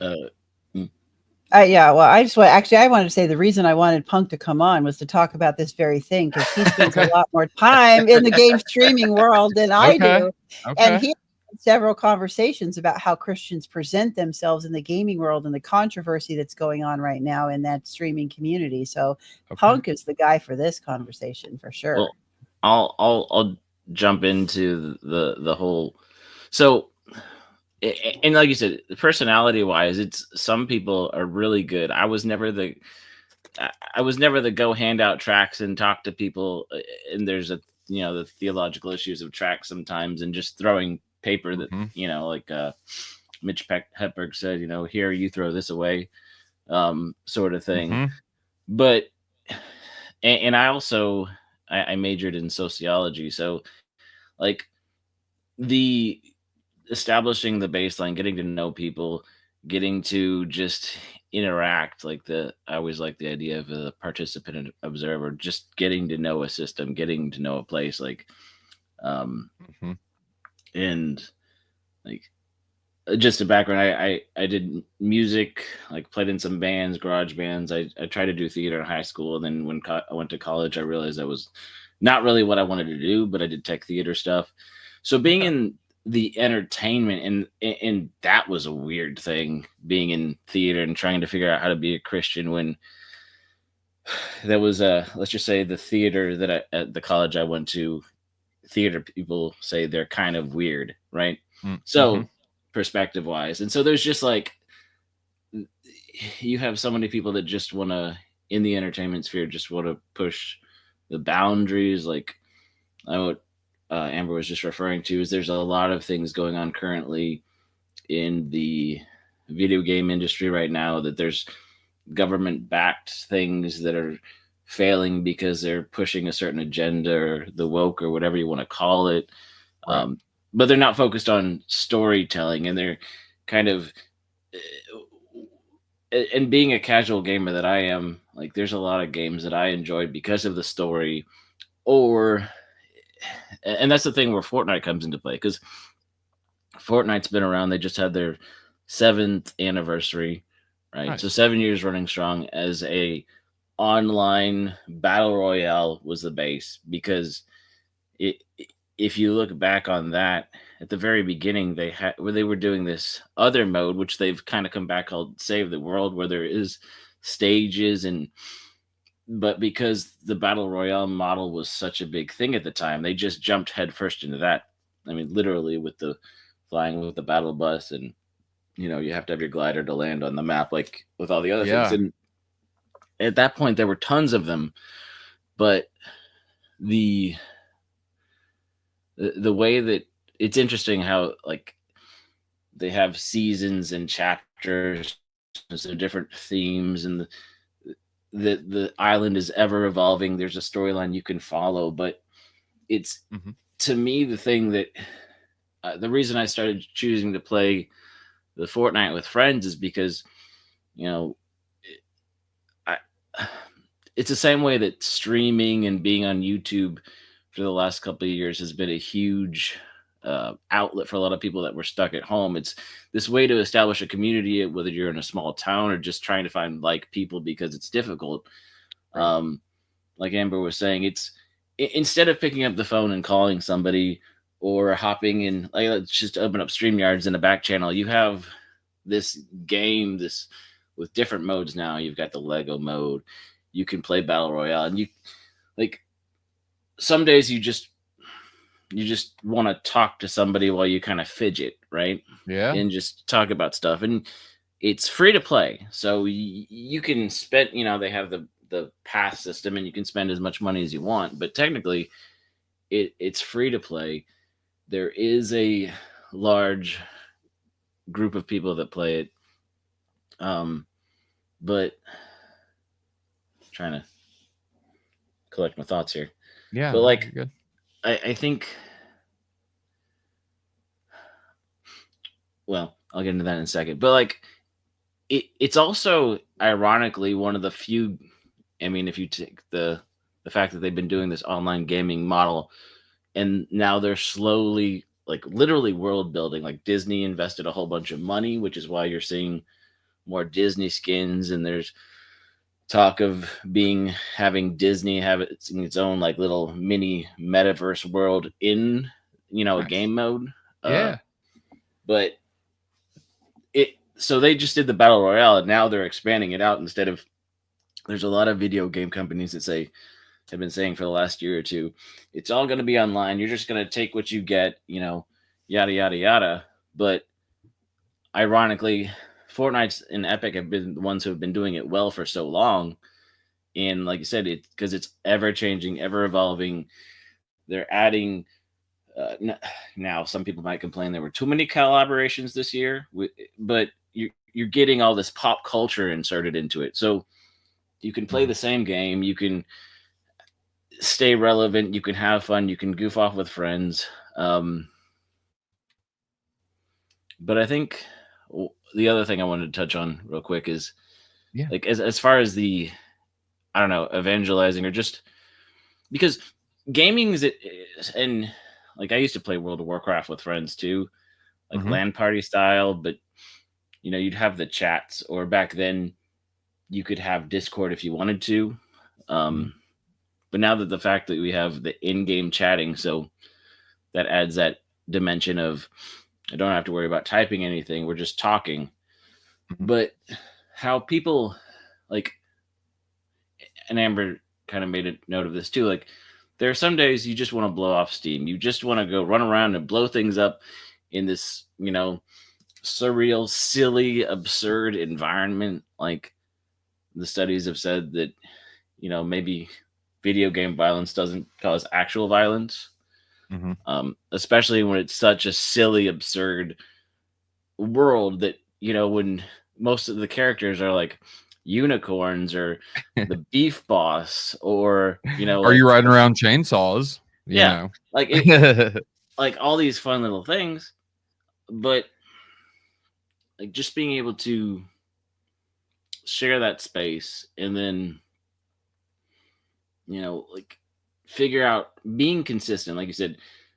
And I know I've been monologuing for long enough, but like some of the ways you can just show up and, complaining about the sweaty tryhards, complaining about the cheaters, but then do you rage quit? Do you cuss? Because just because you're a quote Christian who games, that doesn't mean you're acting like a Christian, Right. And so, like, how do you show up? How are you consistent? How do you defer? Like, in the same way that, like, me being on YouTube and the different chats I've been in, the different streams I've been on, which I hop around with PG and other further rated things, but even them, when I show up, they're like, okay, let's, respect, because I do the puppet stuff too, but they like respect him, respect that character.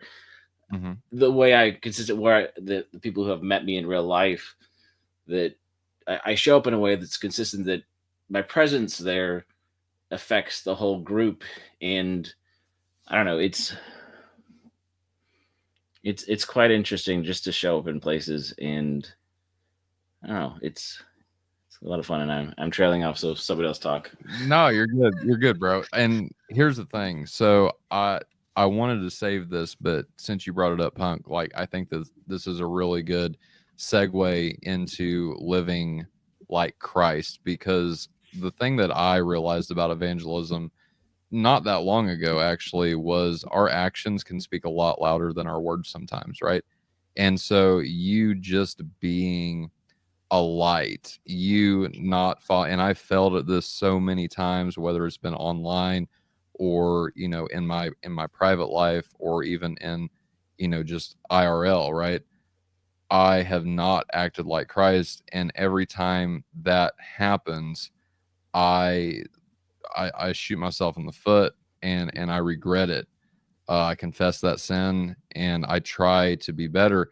And I think the point is that, trying to be better, when you do that, when you actually accomplish that and not give in to the temptation to cuss, or not give in, that's a witness in and of itself. And so we don't even have to be the best speakers in the world. Like Moses, for example, was not a very good speaker, which is why Aaron had to come in and speak for him, right? But at the same time, what Moses did was reflective of God in a way that maybe his vocabulary wouldn't have even accounted for. I mean, you throw a rod down and it turns into a snake. That's saying something. In silence speaks volumes in that. And so just being there, I love what you said, Punk, about just being in a room. If you got a bunch of militant atheists, like they're going to see a difference, whether they want to admit it or not, that's whatever. But at the same time, like to recognize that, I think speaks volumes more than sometimes in some aspects a conversation ever could, especially if you're just getting to know the person. If that person sees Christ within you, then I've had in my experience that in and of itself lead the person to bring up God and not me. And if somebody brings up God, like, okay, game on. But trying to get me to do that, like, sometimes I do, sometimes I don't. But anyway, so I say that to say I hear where you're coming from, Punk, and I agree wholeheartedly with you. Pastor Nick, what are you doing, bud? What's going on? I know I caught you right in the middle of a drink. My bad. No. I was drinking water. It's all good. It's all good. Doing all right tonight? I'm doing wonderful. Thank you for the invite. My test of how Christian a server was when I played Halo 1. Okay. And I would drop PG rated Christian approved naughty words in the chat. And if they banned me within 5 seconds, they were the real deal. Newsboys going straight to heaven, Jesus freak, everything. So that's my level of how old I am. Fair enough. So I'm curious, so you're a pastor, right? What's your church? Just where are you at? Like, what's your location, if you don't mind? And then what's the church that you pastor at? So I'm pastor at First Baptist Church of Palos Verdes. Okay. So for those who don't know, Greater Los Angeles. If you know LA, it's South Bay. So Okay. think Long Beach, Torrance. We're basically on the bottom edge of a hill that if you go over the hill, you're at Trump's golf course, and then you're in the Pacific Ocean. So so we're in that area. Nice area, but most of the folks in my church can't afford to live there. So it's kind of a nice little thing.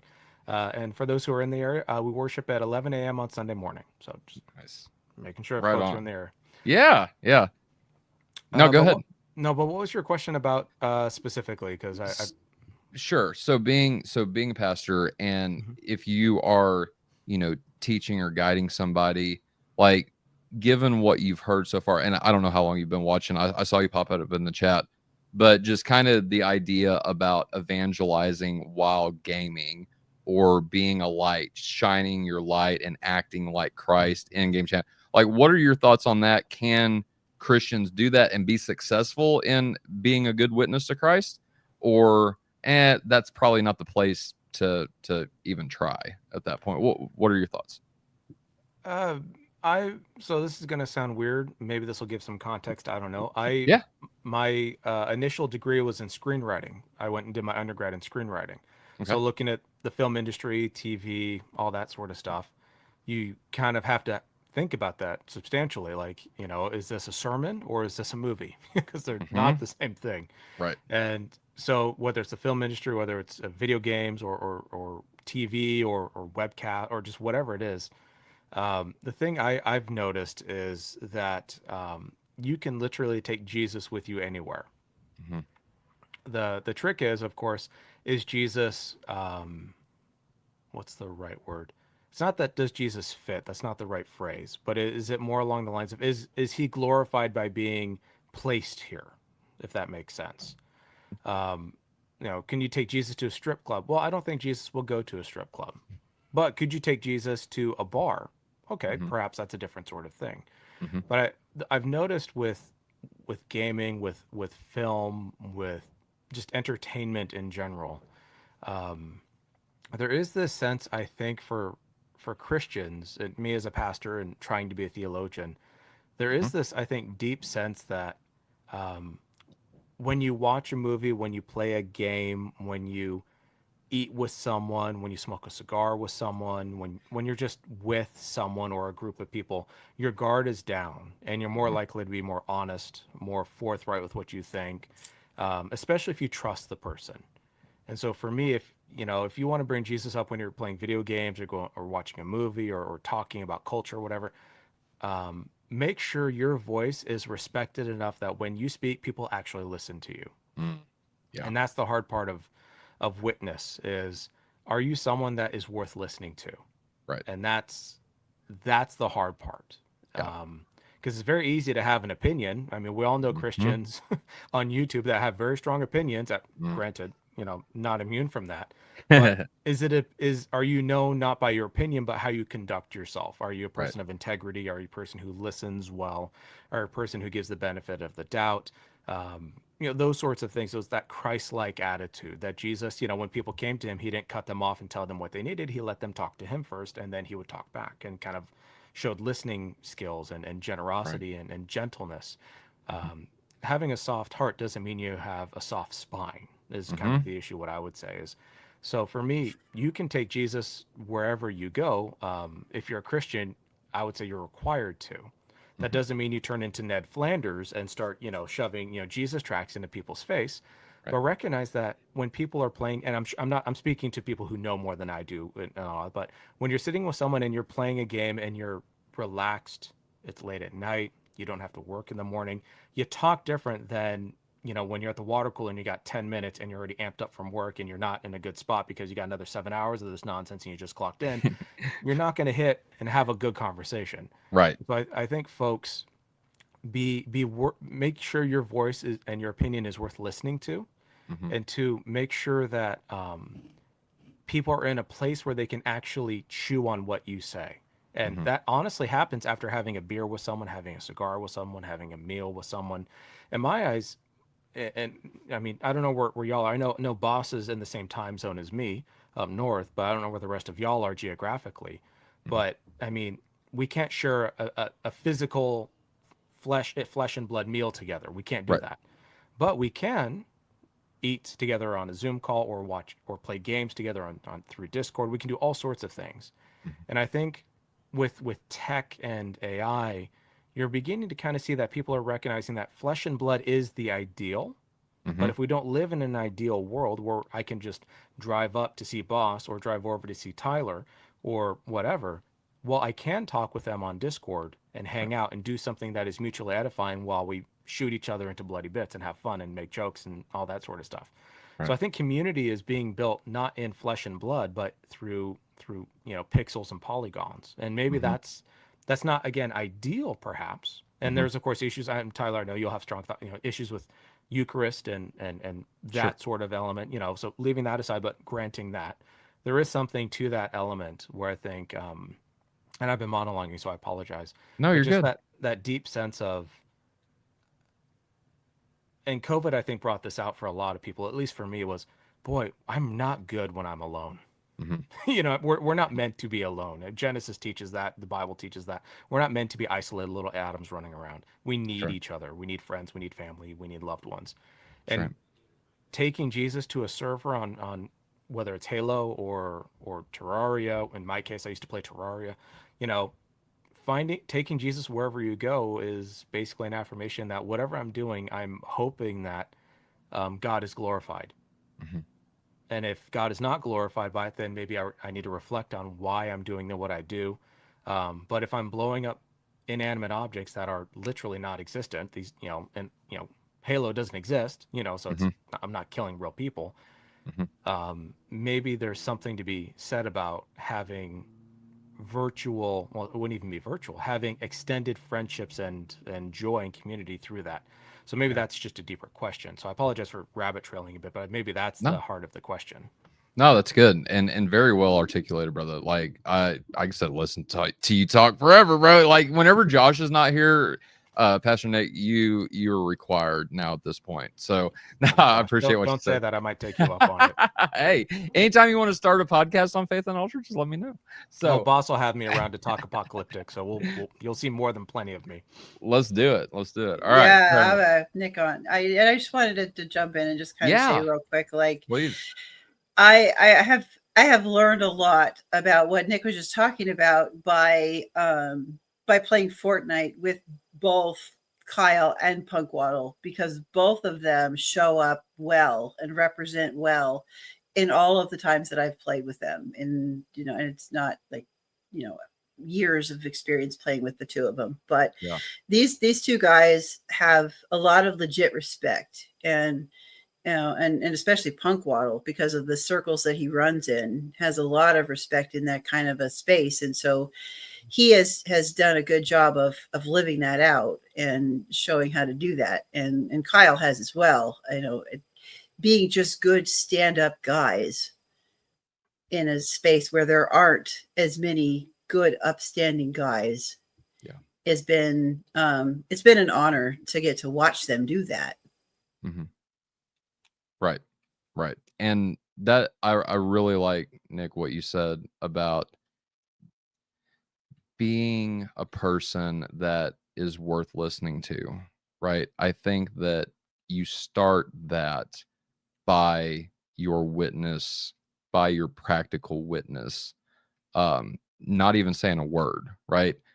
People, in my experience anyway, that get on games or get on streams and just from the get-go try to run the conversation and try to the two different circumstances, but usually it's the same person doing both, but bulldogging and then trying to prove someone wrong instead of trying to see where they're at.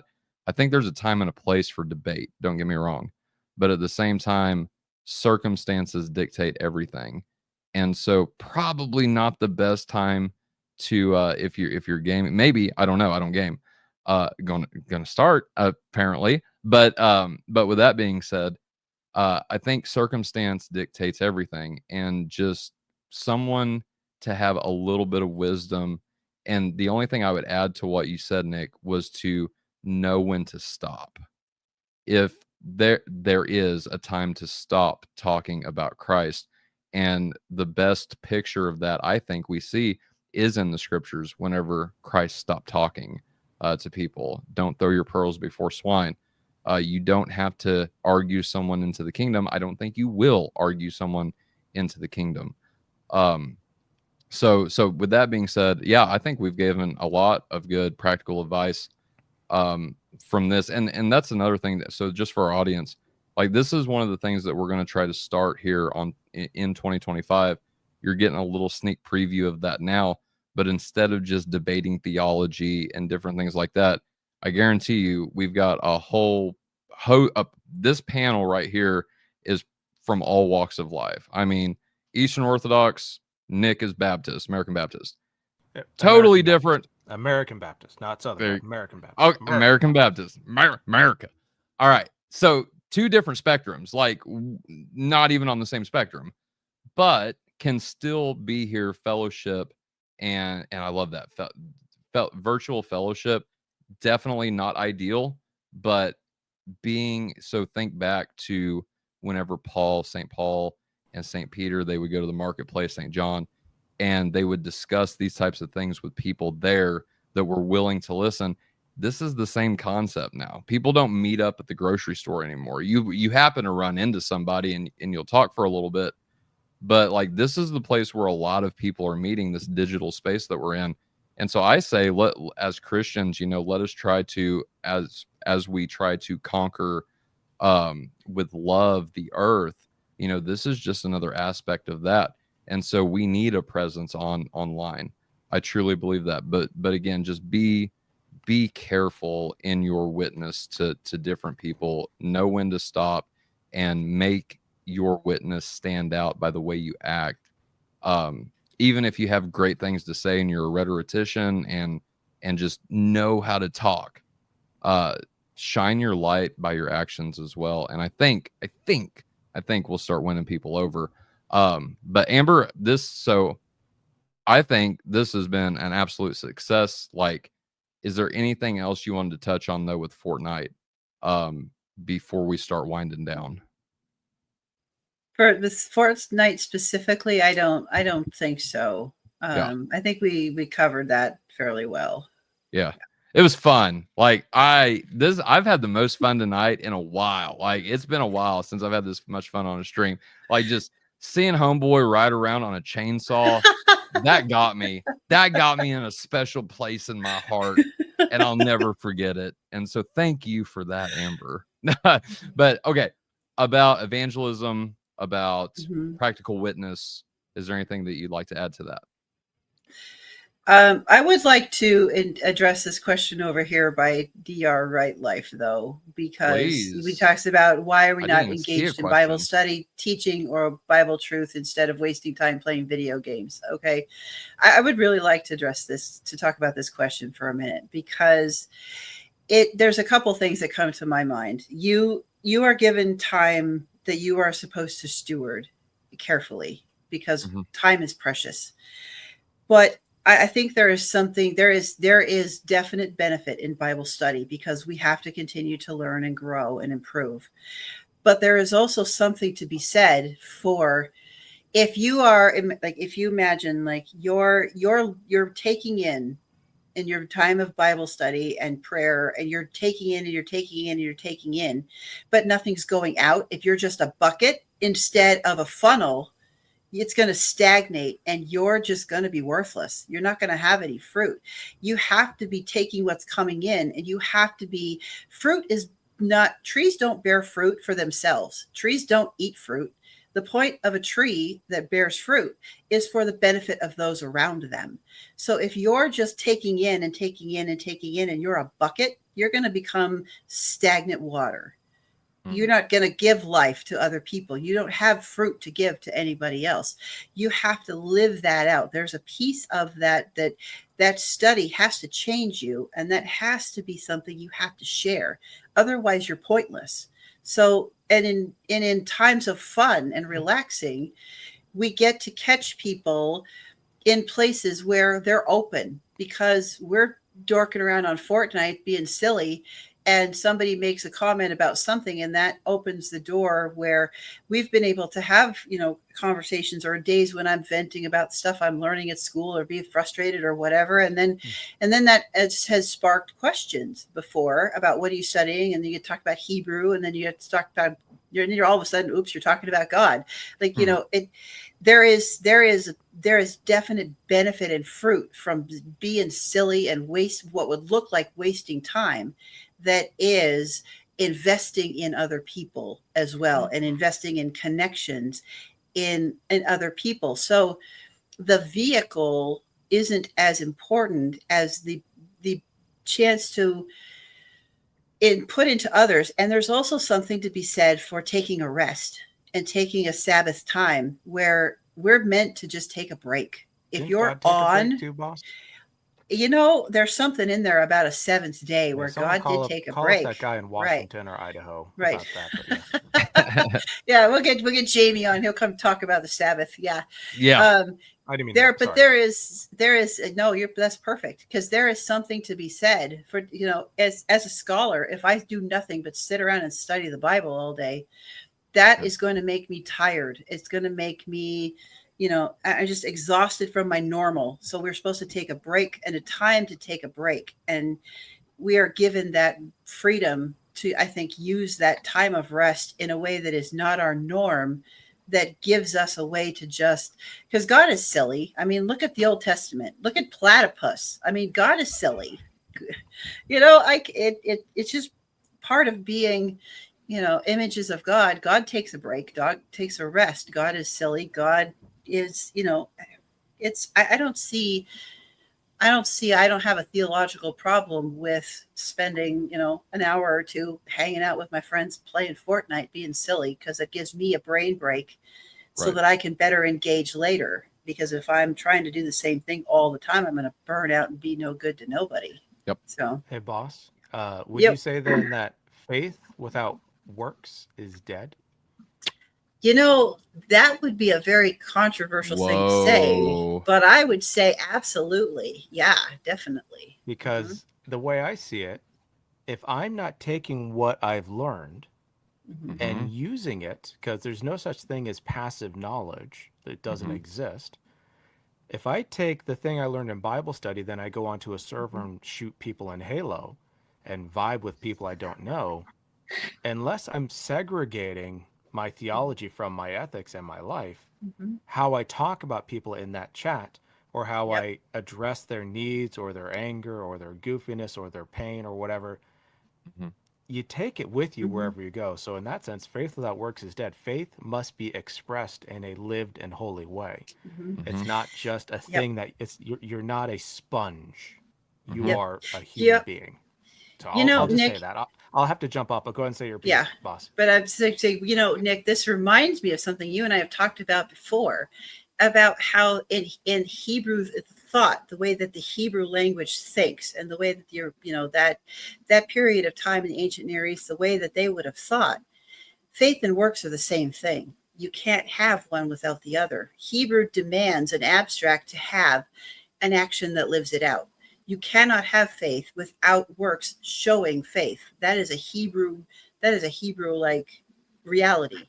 You can't have an abstract without it being enacted. So, and that comes into cyclical thinking, which I see your faith by what you're doing, which increases your faith, which increases what you do, which increases. So it is a building cycle like a snowball. And boy, wouldn't that be a weird thing? Well, and not to, and I will end with this, of course, but the worst thing in the Bible that Jesus says, and worst thing, you'll know what I mean when I say it, is, why do you call me Lord Mm. and not do what I tell you to do? Yeah. Mhm. You can say all you want about who Jesus is. If I don't see you pounding the pavement for King Jesus in all that you do, is he your Lord? And that should give Mhm. all of us, I think, great pause. Mhm. And Yeah. we should be reflecting on that tough word. But I have to hop Yeah. off. I don't mean to leave it as a Debbie Downer, but I got That's to all go right. start. I got to open up Zoom for Thanks, Bible Nick. study. Nick, I appreciate you coming by, man. Thanks, Thank Likewise. bye, God you. man. bless everyone. Peace. God bless. Thank you. Good to meet you. I really want to also hear what Kyle says. He's been pretty quiet for a while. Yeah, go ahead. I've got some thoughts on this too, but Yeah. everybody else, go ahead. I just wanted to add a little bit and just pretty much echo what Nick and Amber were saying earlier. Yeah. In a slightly different way, but in agreement, pretty 95%, 100%, whatever.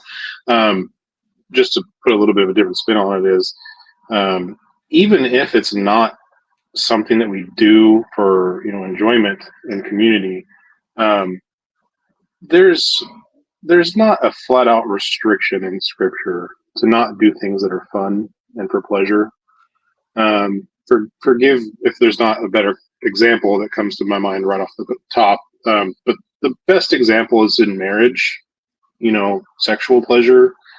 And then I guess maybe it depend on your view of alcohol, but it could be said that even alcohol is meant to be for a joyous occasion. So there's some sense in God gives us this life, whether it even is in the aspect of sharing the gospel or not, of just enjoying God's creation, of spending time in rest and relaxation and enjoying what God has created for us and what He's given us access to.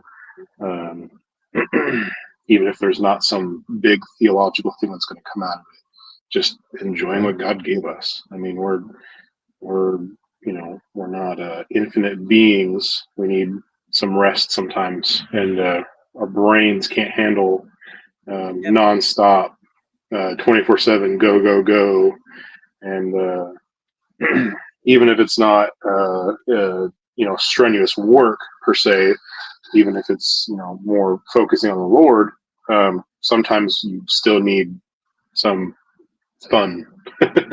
God created us to have some fun, at least, So. Yep. So, well, and if Kyle's done, I have one more thought that's going to get us in a lot of trouble, Tyler, if you're up for it. I'm cool. Let me just say one thing just real quick, and then I'll give it to you. Who's to say having fun and glorifying God need to be separate? Mm-hmm. I'll leave it there. I'm going to let you talk, Punk, and then I'll come back with my... So, Dr. Right Life, hang out, because the best is yet to come. I don't know if it's the best, but the last is yet to come, so... The There you first will go. be last, right? And the last will be first. See, that's why I said that. I know theology, guys. Yeah. Go ahead, Amber. I just want to say, and this is probably going to get me in trouble when I say this, but Nah. I don't see, I can't get to the place where, as Jesus is doing, going around in his life and trying to reach the lost, that as he's sitting at a table with tax collectors and sinners, that he is such a, a prude, that he's sitting there with looking like he's sucking on a lemon, being offended at everything that's happening. I think Jesus was in conversation with people and laughing and joking and eating with them and having fun. Yep. And the ones who got mad were the Pharisees, who spent all their time with their nose only in their scriptures and not living their life out for dwelling with God. So Jesus joked with sinners. Why can't I? That's what I have to say. Yeah. Punk. Yeah. So one of the things you mentioned earlier, and I do agree with everything that you guys are saying. Like, so let me back up a second. So I very much agree that the creator is in all of the creation, no matter where you look, Fibonacci sequence, whatever. Like, you can always see signs of the creator in the creation. And as we are the creations, and what we create is, begatting more of that inspiration of what we can draw on, like you said, in art and entertainment and all that.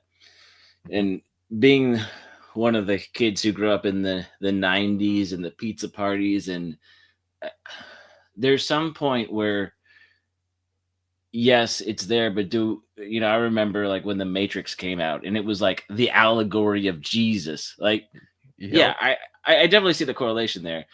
But at the same time, I don't need to hear everywhere of like the next sci-fi movie of how that's Jesus and how that, like, sometimes the fact that people were able to draw on these truths and these real things to be creative, to tell a story that you can see pointing in a way that isn't like just the super uber Christian bubble, right? Like, because I mean, there was a time where it just felt like there was a Christian bubble, and if you listened to Creed or something that wasn't really Christian, you'd get in trouble, and like, oh no, right? I was big into the music scene, but like, it just, with in the world, not of it, being able to interact with people, but to be able to do it well, right? I mean, it takes time to learn how to figure yourself out, how to understand where, like, oh, that's not good for me. Those aren't good decisions. It's not about, I mean, it is the whole thing of, don't cause somebody else to stumble, but know your own limitations. Don't say, well, this person was doing something that I'm terrible at, and I know this is bad for me, but I just went along with them because I let them peer pressure me, but I knew better. But the learning how to be yourself, and like you said, there's times when you're angry and frustrated. It's like, I'm not going to play with people. I'm not going to be in that social group if I'm not. And Amber can attest to this. There's been times where I'm just like, I'm really frustrated and I want to blow off steam, but this is going to not go well for the group because I don't want to show up this way. And I think when it comes to interacting with other people, like I really enjoy the team building of silliness in Fortnite, just silliness in general, things that are like, when we're working together, we're learning how to work, we're learning each other's cues, we're learning even some of the nonverbal things, because you're watching what somebody does in the game, right? You're kind of learning their nuances of their play styles, and you're learning how you work together. And like you said, there's a point where if the point is to get along and have fun and be successful at the whether it be the objectives of the game or some group project, if what you're doing and saying is becoming so counterproductive and disconnecting because you want to try to prove a point, or you want to like connect your faith in a way, or push this thing that pushes people away and you can't even focus on the main goal, I think is a little bit detrimental to, I don't know, creating something that has forward motion, like Nick was saying, where you're worth listening to and worth being a part of the whole cohesion of the group. So I don't know. That's my last 2 cents, I guess, that I have to put into. Okay. No, appreciate that. Appreciate it, Punk. Okay, so I want to set the scene then while we're winding down. All right. I want you to, everyone, Dr. Right Life, if you're still here, I appreciate it. I think I just seen you comment. Amber, Fire King, Kyle, Punk. I want you guys to envision a 15-year-old girl that is going through stress in her life right now. She's just started or has been a year into high school, and she's experiencing things that she's never experienced before. And so she seeks help on online chat rooms or online gaming. She seeks comfort from others, seeking someone to listen to. And another female realizes something's going on, and reaches out in private chat or whatever. They exchange numbers or whatever. However they get to connect with each other, they do, or they do it right there in the chat room. And the girl, the 15-year-old is, laying her heart and pouring her heart out to this other female that she has just met. And the female that's listening, let's call her Jane, and the 15-year-old Cammy, for example. I'm just making up names. None of this is like accurate, okay, name wise anyway. But so Cammy and Jane, they're talking, and Cammy's just pouring her heart out to Jane, and Jane is at first listening, but then a darker side seems to come out. She thinks, well, I'm going through this, and she's explaining to Cammy that, I've been through this, and well, I've been thinking about suicide lately. I think that's my only way out. And the more they talk, the deeper Cammy is getting in to hearing and listening to what Jane says. And pretty soon, Cammy is thinking about suicide herself. Not only does she think about it, she attempts it. And not only does she attempt it, she succeeds. This is a true story. I will have to get the details. I was looking for them while Punk was talking. But if you type in person who encourages people to kill herself on Google, you don't get what you're looking for. You get suicide crisis hotline.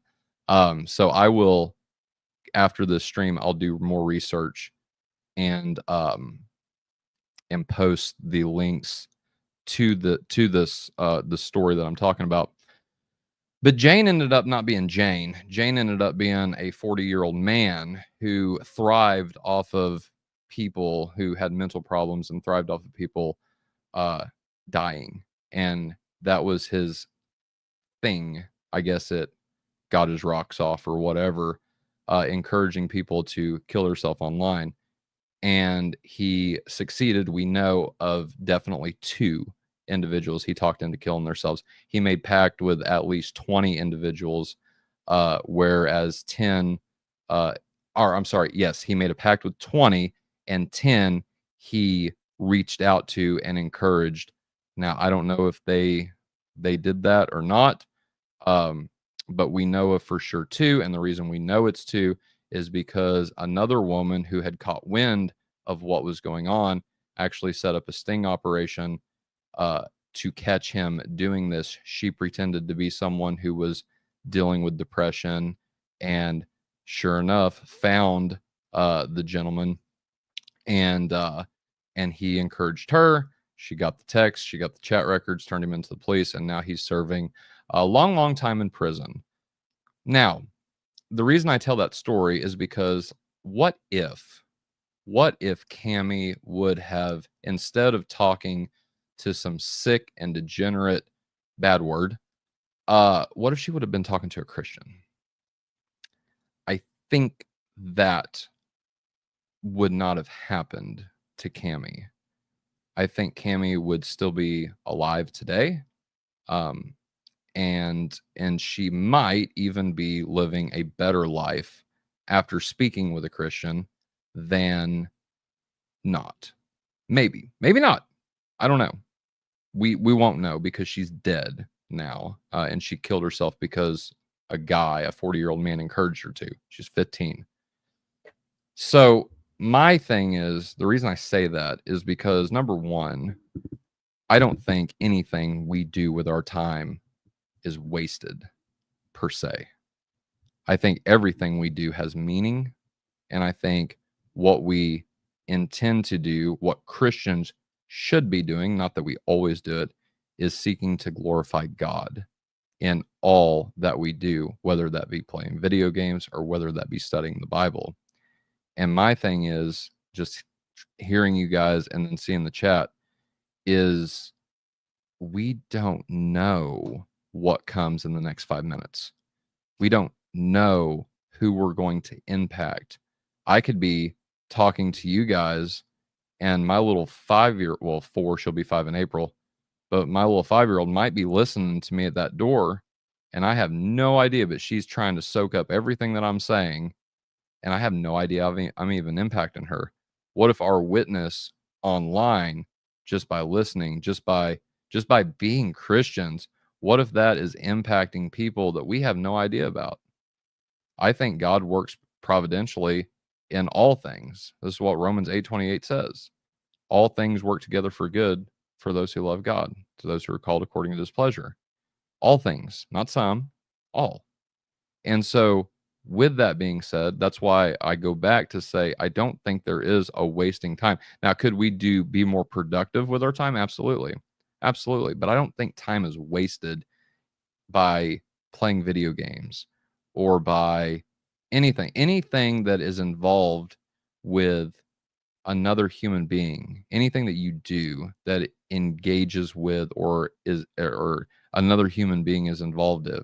It's a potential for a Christian witness, whether you say nothing at all or not. And so I encourage Christians to be Christians no matter what they're doing, instead of putting this above this. Studying the Bible is great. I say Christians don't do that enough, right? But so is witnessing to people. So is relaxing, taking time off, even if it's for yourself. What Amber said, and what Kyle specifically said about Jesus being finite and resting. Yeah, that's exactly what went through my head. The infinite became finite, and guess what? He had to rest. He slept, he ate, he got hungry. These are called the passions, right? And he experienced everything that we're experiencing now. And he's our model. We should be like him.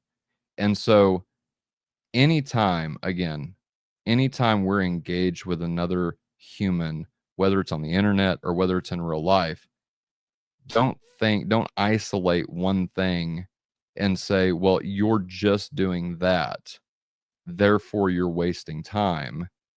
Because no, I'm not just playing a video game. I'm engaging with other people as well.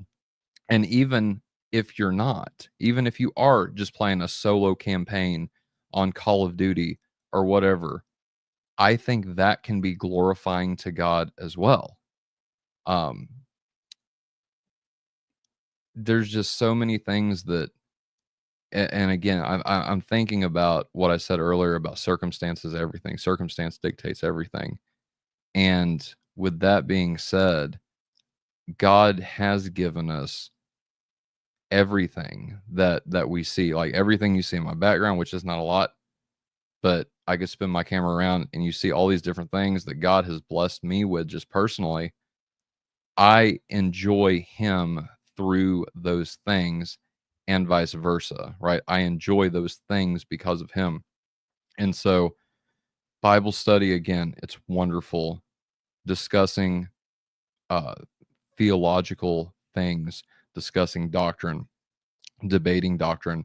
I think that glorifies God, but I also think our faith and our works also glorify God. And whenever, what Amber was saying a while ago with the Hebrew word faith, she's absolutely right. There was never this distinction between faith and works in the Israelite times, the Old Testament times, or the New Testament times in the church. There never was this distinction. Pistis or pistis. I think a better translation of that is allegiance or faithfulness, depending on context. But it's a lot more than just a head knowledge or a belief in your head. And so I think everybody here would agree with that. And so living that out as our witness, and as we grow as Orthodox Christians say theosis, right? Theosis, becoming more like Christ. It's the same exact thing as sanctification in Protestant terminology. Sanctification, theosis, same thing. Both of them equal becoming like Jesus, becoming more like him. What God is by nature, we become by grace. St. Athanasius said that. And so with that being said, and in winding down, number one, I want to thank everybody for taking your time. I think God was glorified in this conversation, even though we spent the first half of it laughing and having fun, because God is glorified in our fellowship. What did he say? Jesus says in Matthew 18, where two or more come together in my name, I am there with them. And this is a Christian podcast, and we do everything here to glorify God. So I believe he's here with us. And so in that being him being glorified through us. And so y'all are participating in this wonderful thing that I love to call worship. And so be thankful for that, right? And enjoy it. That's what and to wrap up, that's what I meant whenever I said that I think that we don't need to separate having fun and glorifying God. We don't need to do that, because I have fun when I'm glorifying God. Every aspect, my priest says that all of life is sacramental. All of life is an opportunity to participate with, in, and through God. And why is that? Because we're his creation, living in his creation. Everything goes back to him. He's the source of everything. And so with that being said, I want to give Punk and Fire King a tip of my hat. Thank you guys for joining. It was a pleasure to meet you all, and I enjoyed everything you guys said. I would be more than willing and would love to have you guys back if you'd be interested in doing that, either doing a solo show with me and my hosts, or doing an open mic. We do open mics every once in a while, and so we can talk about whatever y'all want to talk about. I think that's really fun, and our audience seems to like that. Also, Amber, look out for her, because she is coming with a new segment on Faith Unaltered, her and Courtney Trotter. And so look for that in 2025. Big things are coming. Big changes are coming. But Punk and Fire King, do you guys have any last words that you want to say? Feel free to plug. Feel free to say whatever you want to at this time. Punk, I'll start with you. I know you have a YouTube channel, Kyle. I'm not so sure about you.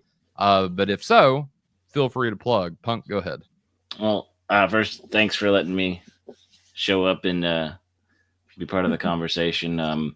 Absolutely. Yeah, this is, like I said, this is a fun thing. It's been really fun getting to know Amber and just in that sort of space. Yeah, I am Punk Waddle.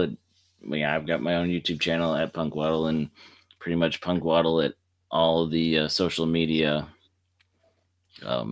sites and stuff. It's been my moniker or tag since, I don't know, for over 20 years, since AOL days. So it just kind of stuck with it. And then I really did nothing with I had a Twitter for 10 years that I almost did nothing with, but in the last 3 or 4 years, I really started being more active on social media and kind of just ran with it now. But yeah, I do puppet things. Got a little penguin puppet that fell into it just because of the entertainment, being creative, and the opportunity arose to, I don't know, just like I said, being a casual gamer, just I've always enjoyed being in these spaces. So yeah, given the opportunity to ham it up. And so this is a kind of fun opportunity to show the the other side of not just me being snarky and sarcastic and quippy, but like I really do appreciate this side of conversations, and I probably don't do it enough. So thank you for letting me be here. Absolutely. Absolutely. It's a pleasure. Kyle, what you got, man? Yeah, I'm really nobody. That's all right. I don't have anything to plug, so Okay. more or less just friends with Amber and help moderate over there at Idol Killer. So I just kind of hang out, Oh, talk and man. chat. Friends with Oh, Amber. okay. Warren's going to kill me, y'all. I've got two. I got two of his moderators. Oh, Warren, I Yeah. swear this ain't a conspiracy, bro. I'm not trying to take down Idol Killer. I swear. Oh no. Don't hang me, brother. I love you. All right. No, I appreciate that, man. And again, pleasure to have both of you guys on. And I'd love to have you all back on anytime to talk about whatever y'all would want to talk about. Amber, plug away, my dear co-host. Oh my, yeah. So yes, now I am officially a member of Faith Unaltered. So Yes, that's you crazy. are. I'm so That I meant to do. And Tyler, that was intentional. It took a little bit of talking into talking me into that, but Yeah. that Just a was little fun. bit though. Just a little bit. A little bit, yeah. But it was Yeah. but you guys are such a great crew that it was really not that hard of a decision to jump in and join Faith Unaltered because it's an awesome group of people. Yeah, so I've got the new segment that Courtney and I are starting, Hebrew Bible Breakdown, where we're going to talk about scholarship and the Hebrew Bible and Old Testament and what all does that mean and why should you care about all of it? Because, if it doesn't mean anything in your everyday life, how does, that and it's just pointless. So we're going to talk about how to make all that stuff make sense and help us to be better studiers and better students of God and God's word through that. And then that's I got some stuff coming up on my channel. The Leviticus video that we did that I did with Courtney and Spencer and Phil is now the most popular video on my channel, and so many people have been asking for more that we're turning that into a series. So that's going to be amazing. Nice. And after that's over, there's talk of a Torah series about what is Torah and figuring that all out and getting that all straightened, getting, so that'll be fun. And then, what? I was going to say, I don't mean to cut you off. I'm sorry, but is it difficult to say, okay, I'm coming up with all these awesome topics. What am I going to do on Faith Unaltered? And what am I going to say for When Deep Calls Deep? Is that difficult for you? Because I don't want it to be. No, actually, no, it's not, because good. of the thing that we have that you haven't talked about that you and I are collaborating on doing. I don't know if you want to get into that at all or not. Not tonight. Okay. We'll save that. Okay. I got to have something to save. Let's save that for 2025. So because of the thing that Tyler and I are cooking up here, yes, that frees up a lot of space on my channel to just do the Old Testament stuff that I started out to do. Okay, so cool. Because that other thing was becoming a channel distraction for me. And the other thing that's coming on my channel that I'm going to do was something very much like this conversation that we're having. And I had actually already been talking to Punk Waddle about coming with me to do some collabs, talking about video gaming, talking about tabletop gaming, about entertainment industry, movies, music. How do Christians relate in that space, and how should we represent in that space? So we were going to start doing some, every other month or so, having some of these conversations, because it's becoming, it's always relevant, but it becomes even more relevant, I think, right now with the cultural climate and culture war that we're re-engaging at this point. So we're going to have another conversation about video games, and then we're going to have a conversation about tabletop gaming like D&D and some of those other things. And I've got a friend who's getting ready to publish a new gaming system, tabletop gaming system, who I'm hoping to con into coming on that conversation. Ooh. So Tyler, you'll be able to jump in on any of those if you want to too. So that'll be fun. So that'll be coming out on my channel, and it's just, I think it's actually having joining Faith Unaltered has freed up space on my channel to do the Old Testament nerdy stuff I wanted to do, and then I get to do this other stuff that I get really excited about doing that's not part of the main theme of my channel. I get to do it in a way that is the theme of your channel. So it's really, I think, going to be much more productive over here than it's going to be on my channel. So nice. All right, so it works well. It's good. Yeah. Complementarian system. Yes. Complementary system. Complementary. So there you go. Okay. Complementary system. Fair enough. Our roles work well together. Yes. All right. No, that's good. So I just saw in the private chat, Kyle, was there something else you wanted to say real quick? Or did you get that out already? Nope, you're good. You covered it with the ending section you had. Okay. All right. Okay. Like I said, I just saw that. I saw it was like at 9:18 and I was like, oh crap, I missed that. So I just wanted to make sure. Okay. Fair enough. So just a couple announcements from myself. I want to hear from our audience. So again, thank you guys and gals so much for allowing us to hit our goal of 5,000 subscribers.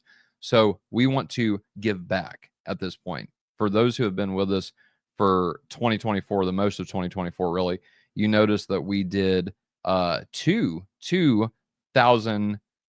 So I say 1K sub club. We didn't hit 1,000 subscribers twice. What I mean is every 1,000 subscribers. So we did 1,000. We did, I want to say it was 2,000 subscribers party. And then I think we went to 3 and then we skipped 4 because we hit it so quick. And then now we're at 5.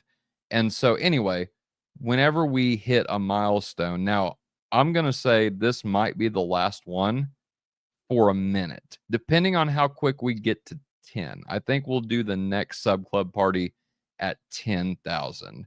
But because 5K is a big milestone, I think we're going to do a giveaway. We always do giveaways at our sub club parties. And so I want to know, because we have such a broad audience of Protestants, of Roman Catholics now, of Eastern Orthodox, what are some things that y'all want? We gave away cash. We gave a $100 gift card out last time. Or no, I take it back. We gave an icon out last time. Orthodox Christian won that hat pull. And the way we do our giveaways, just so complete transparency, I've got a wheel that I bring up on screen and I put all of y'all's names into it and we spin the wheel, and whosever name it lands on, and y'all get whatever we're giving away. So it's completely fair. Like, it's a third-party app. I don't have anything to do. I just put names in and click spin, and it lands on whoever it lands on. But we gave away an icon last time, and then the time before that, we gave away a $100 gift card. So cash, like, what do y'all want? Everybody needs cash now, right? So if that would be the thing that most of our audience would like, let me know. But the way you can do that is by commenting on our videos.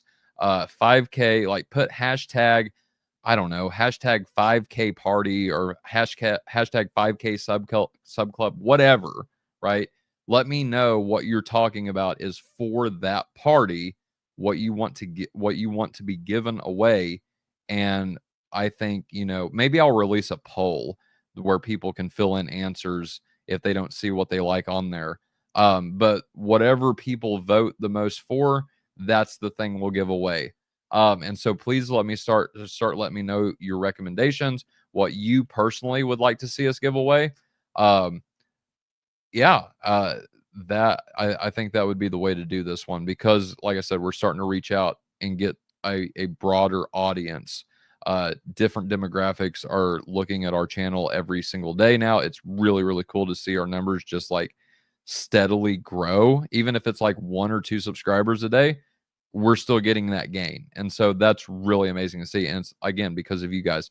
So please continue to share and like our content, comment on the video whenever it's released. Live chat comments obviously help. And if you're just, if you're here and you're like, I don't know what to say, just put something like for the algorithm or something stupid. I don't care what you put. We believe in free speech here to an extent. Like, we're not going to obviously condone anything illegal. So that's moderated, but no, we want people to be free and vocal. And so whatever you'd like to comment, and then let me know what y'all would want on our 5K sub club party. Also, oh, man. Okay. So I've debated doing this. Josh told me not to, but I feel like, yeah, I'm actually going against Josh here. I feel like I need to say something because there is a mixed audience. And what I mean by that is there are still real seeker audience. I've seen a couple that watch Faith Unaltered. And so I have to say something. I feel like I do. I'm not going to go into details about this. I will just say this. And if you're interested or you want to follow up, all I'll say is email me and I'll think about it. But I'm not about airing out dirty laundry. And so I won't do that. But I will say that Dale Glover no longer has any association with Faith Unaltered. Don't expect to see Dale back. And I hate to say that, but I have to. So I'll leave it at that. With that being said, it sucks. I'm heartbroken by it, but it's something I think that needed to happen. And everybody else, except for one, agreed. And so with that being said, I don't want to end on a bad note. And so I really ask people to pray for both Dell, for myself, for our family. Please pray, and may God do whatever God's going to do in this situation. And so with that being said, I would just encourage, everyone to please pray. I wasn't planning on doing this, but like I said, something in my heart's telling me I need to. So anyway, I love you all. Again, Amber, you're the best. Thank you for putting this together. I had a lot of fun. I'm going to go ride a chainsaw now. And I'm sorry. I had to. I can't end this on a bad note, guys. Like, right. Absolutely. Help me out here. But no, we've got a lot of good things coming. Yes, bad things suck, and I get it. But we've got a lot of good things coming. And so with that being said, look out for Amber, Courtney. David is taking a 6-month break. And so he won't be on as much. He will be still participating in some things. But yeah, so basically it's me, Josh, Carrie, and Courtney, and Amber, and the girls are winning out. And so we need to get Dane back to have an even number. But right now, Josh and I are the only boys. And so with that being, help. No, I'm just playing. No, this is no. You know what, Tyler? I just want to say really quick that everything has a time. Ecclesiastes, everything has a season. Yeah. And we go through these seasons, and instead of you take the moment like you just did to honor the thing, and we learn from it, and now we look forward to the next season of the next things that are coming on Faith Unaltered, because even the mess God makes good things out of in those seasons that we learn from. So we always move forward in grace and hope. Yeah. Dr. I forget his Dr. Right Life had posted a verse, and I got my Greek Bible out to say, I really don't think that's what that says, but I'm not going to do that. But what I am going to do is reference the verse and agree with what you just said, Amber. So Romans 8:28, it says, for we know, and I'm reading out the Greek text here. So idem in de oti. I know y'all don't know Greek, so I'll just say it in English. And we know that all things work together to those who love God. All things work together for good to those being called according to his purpose. And so all things, all means all, everything without exception in this case. And so even the sucky things, God is redeeming. And I think that is the high note to end on, is that all of the bad stuff that we see in the world, we know that God is redeeming. We know that Jesus died for his creation. The whole world, the cosmos, cries out, right, for the redemption that is in Christ. And we are lucky and blessed to be able to participate in that. And so I think that we are little redeemers. We are to that, and that's our witness, right? What I was talking about earlier. We are to go out and be a light to the nations, to a light to all the people, and redeem that which we can. And so co-workers, man, co-laborers with the apostles, co-laborers with the saints, co-laborers with Jesus. And so with that being said, it's been a great night. Thank you all again for joining. If you want to recommend content, please email me at faithunaltered@gmail.com. If you would like to join our memberships, you can do that. Our cost is super cheap, $2.99 to be a layman or laywoman or layperson, whatever the term, the good term is there. And $4.99 a month to be one of our clergy. So you can be a deacon or priest, or no, we're not a church, but but you can get other benefits from doing the $4.99 that you would not get doing the $2.99. So we don't say everybody has to do that. If you can, please, it helps. If not, please don't feel like you're missing out on a lot. Yes, we do members only live streams. Yes, we do members only like get-togethers and things like that. Members only Q&A. But what we try to do is keep our theology and everything Christ free. And so if it's members only, you know the main thrust of that is not what we're doing like we're doing tonight. Like, for example, I went out and shot guns and filmed it. So that's the kind of stuff you're getting on members only stuff. So if you can, please do. Please subscribe to the channel. It's free. You just click the subscribe button on our homepage, and to join our memberships, you click the join membership, or it's the blue join button on our homepage. If you want to do that. Also, my last plug is for Colton Carlson. He is offering Greek classes, and he is the sponsor actually for today's video. Colton Carlson, Greek, the number 4 sheep.com.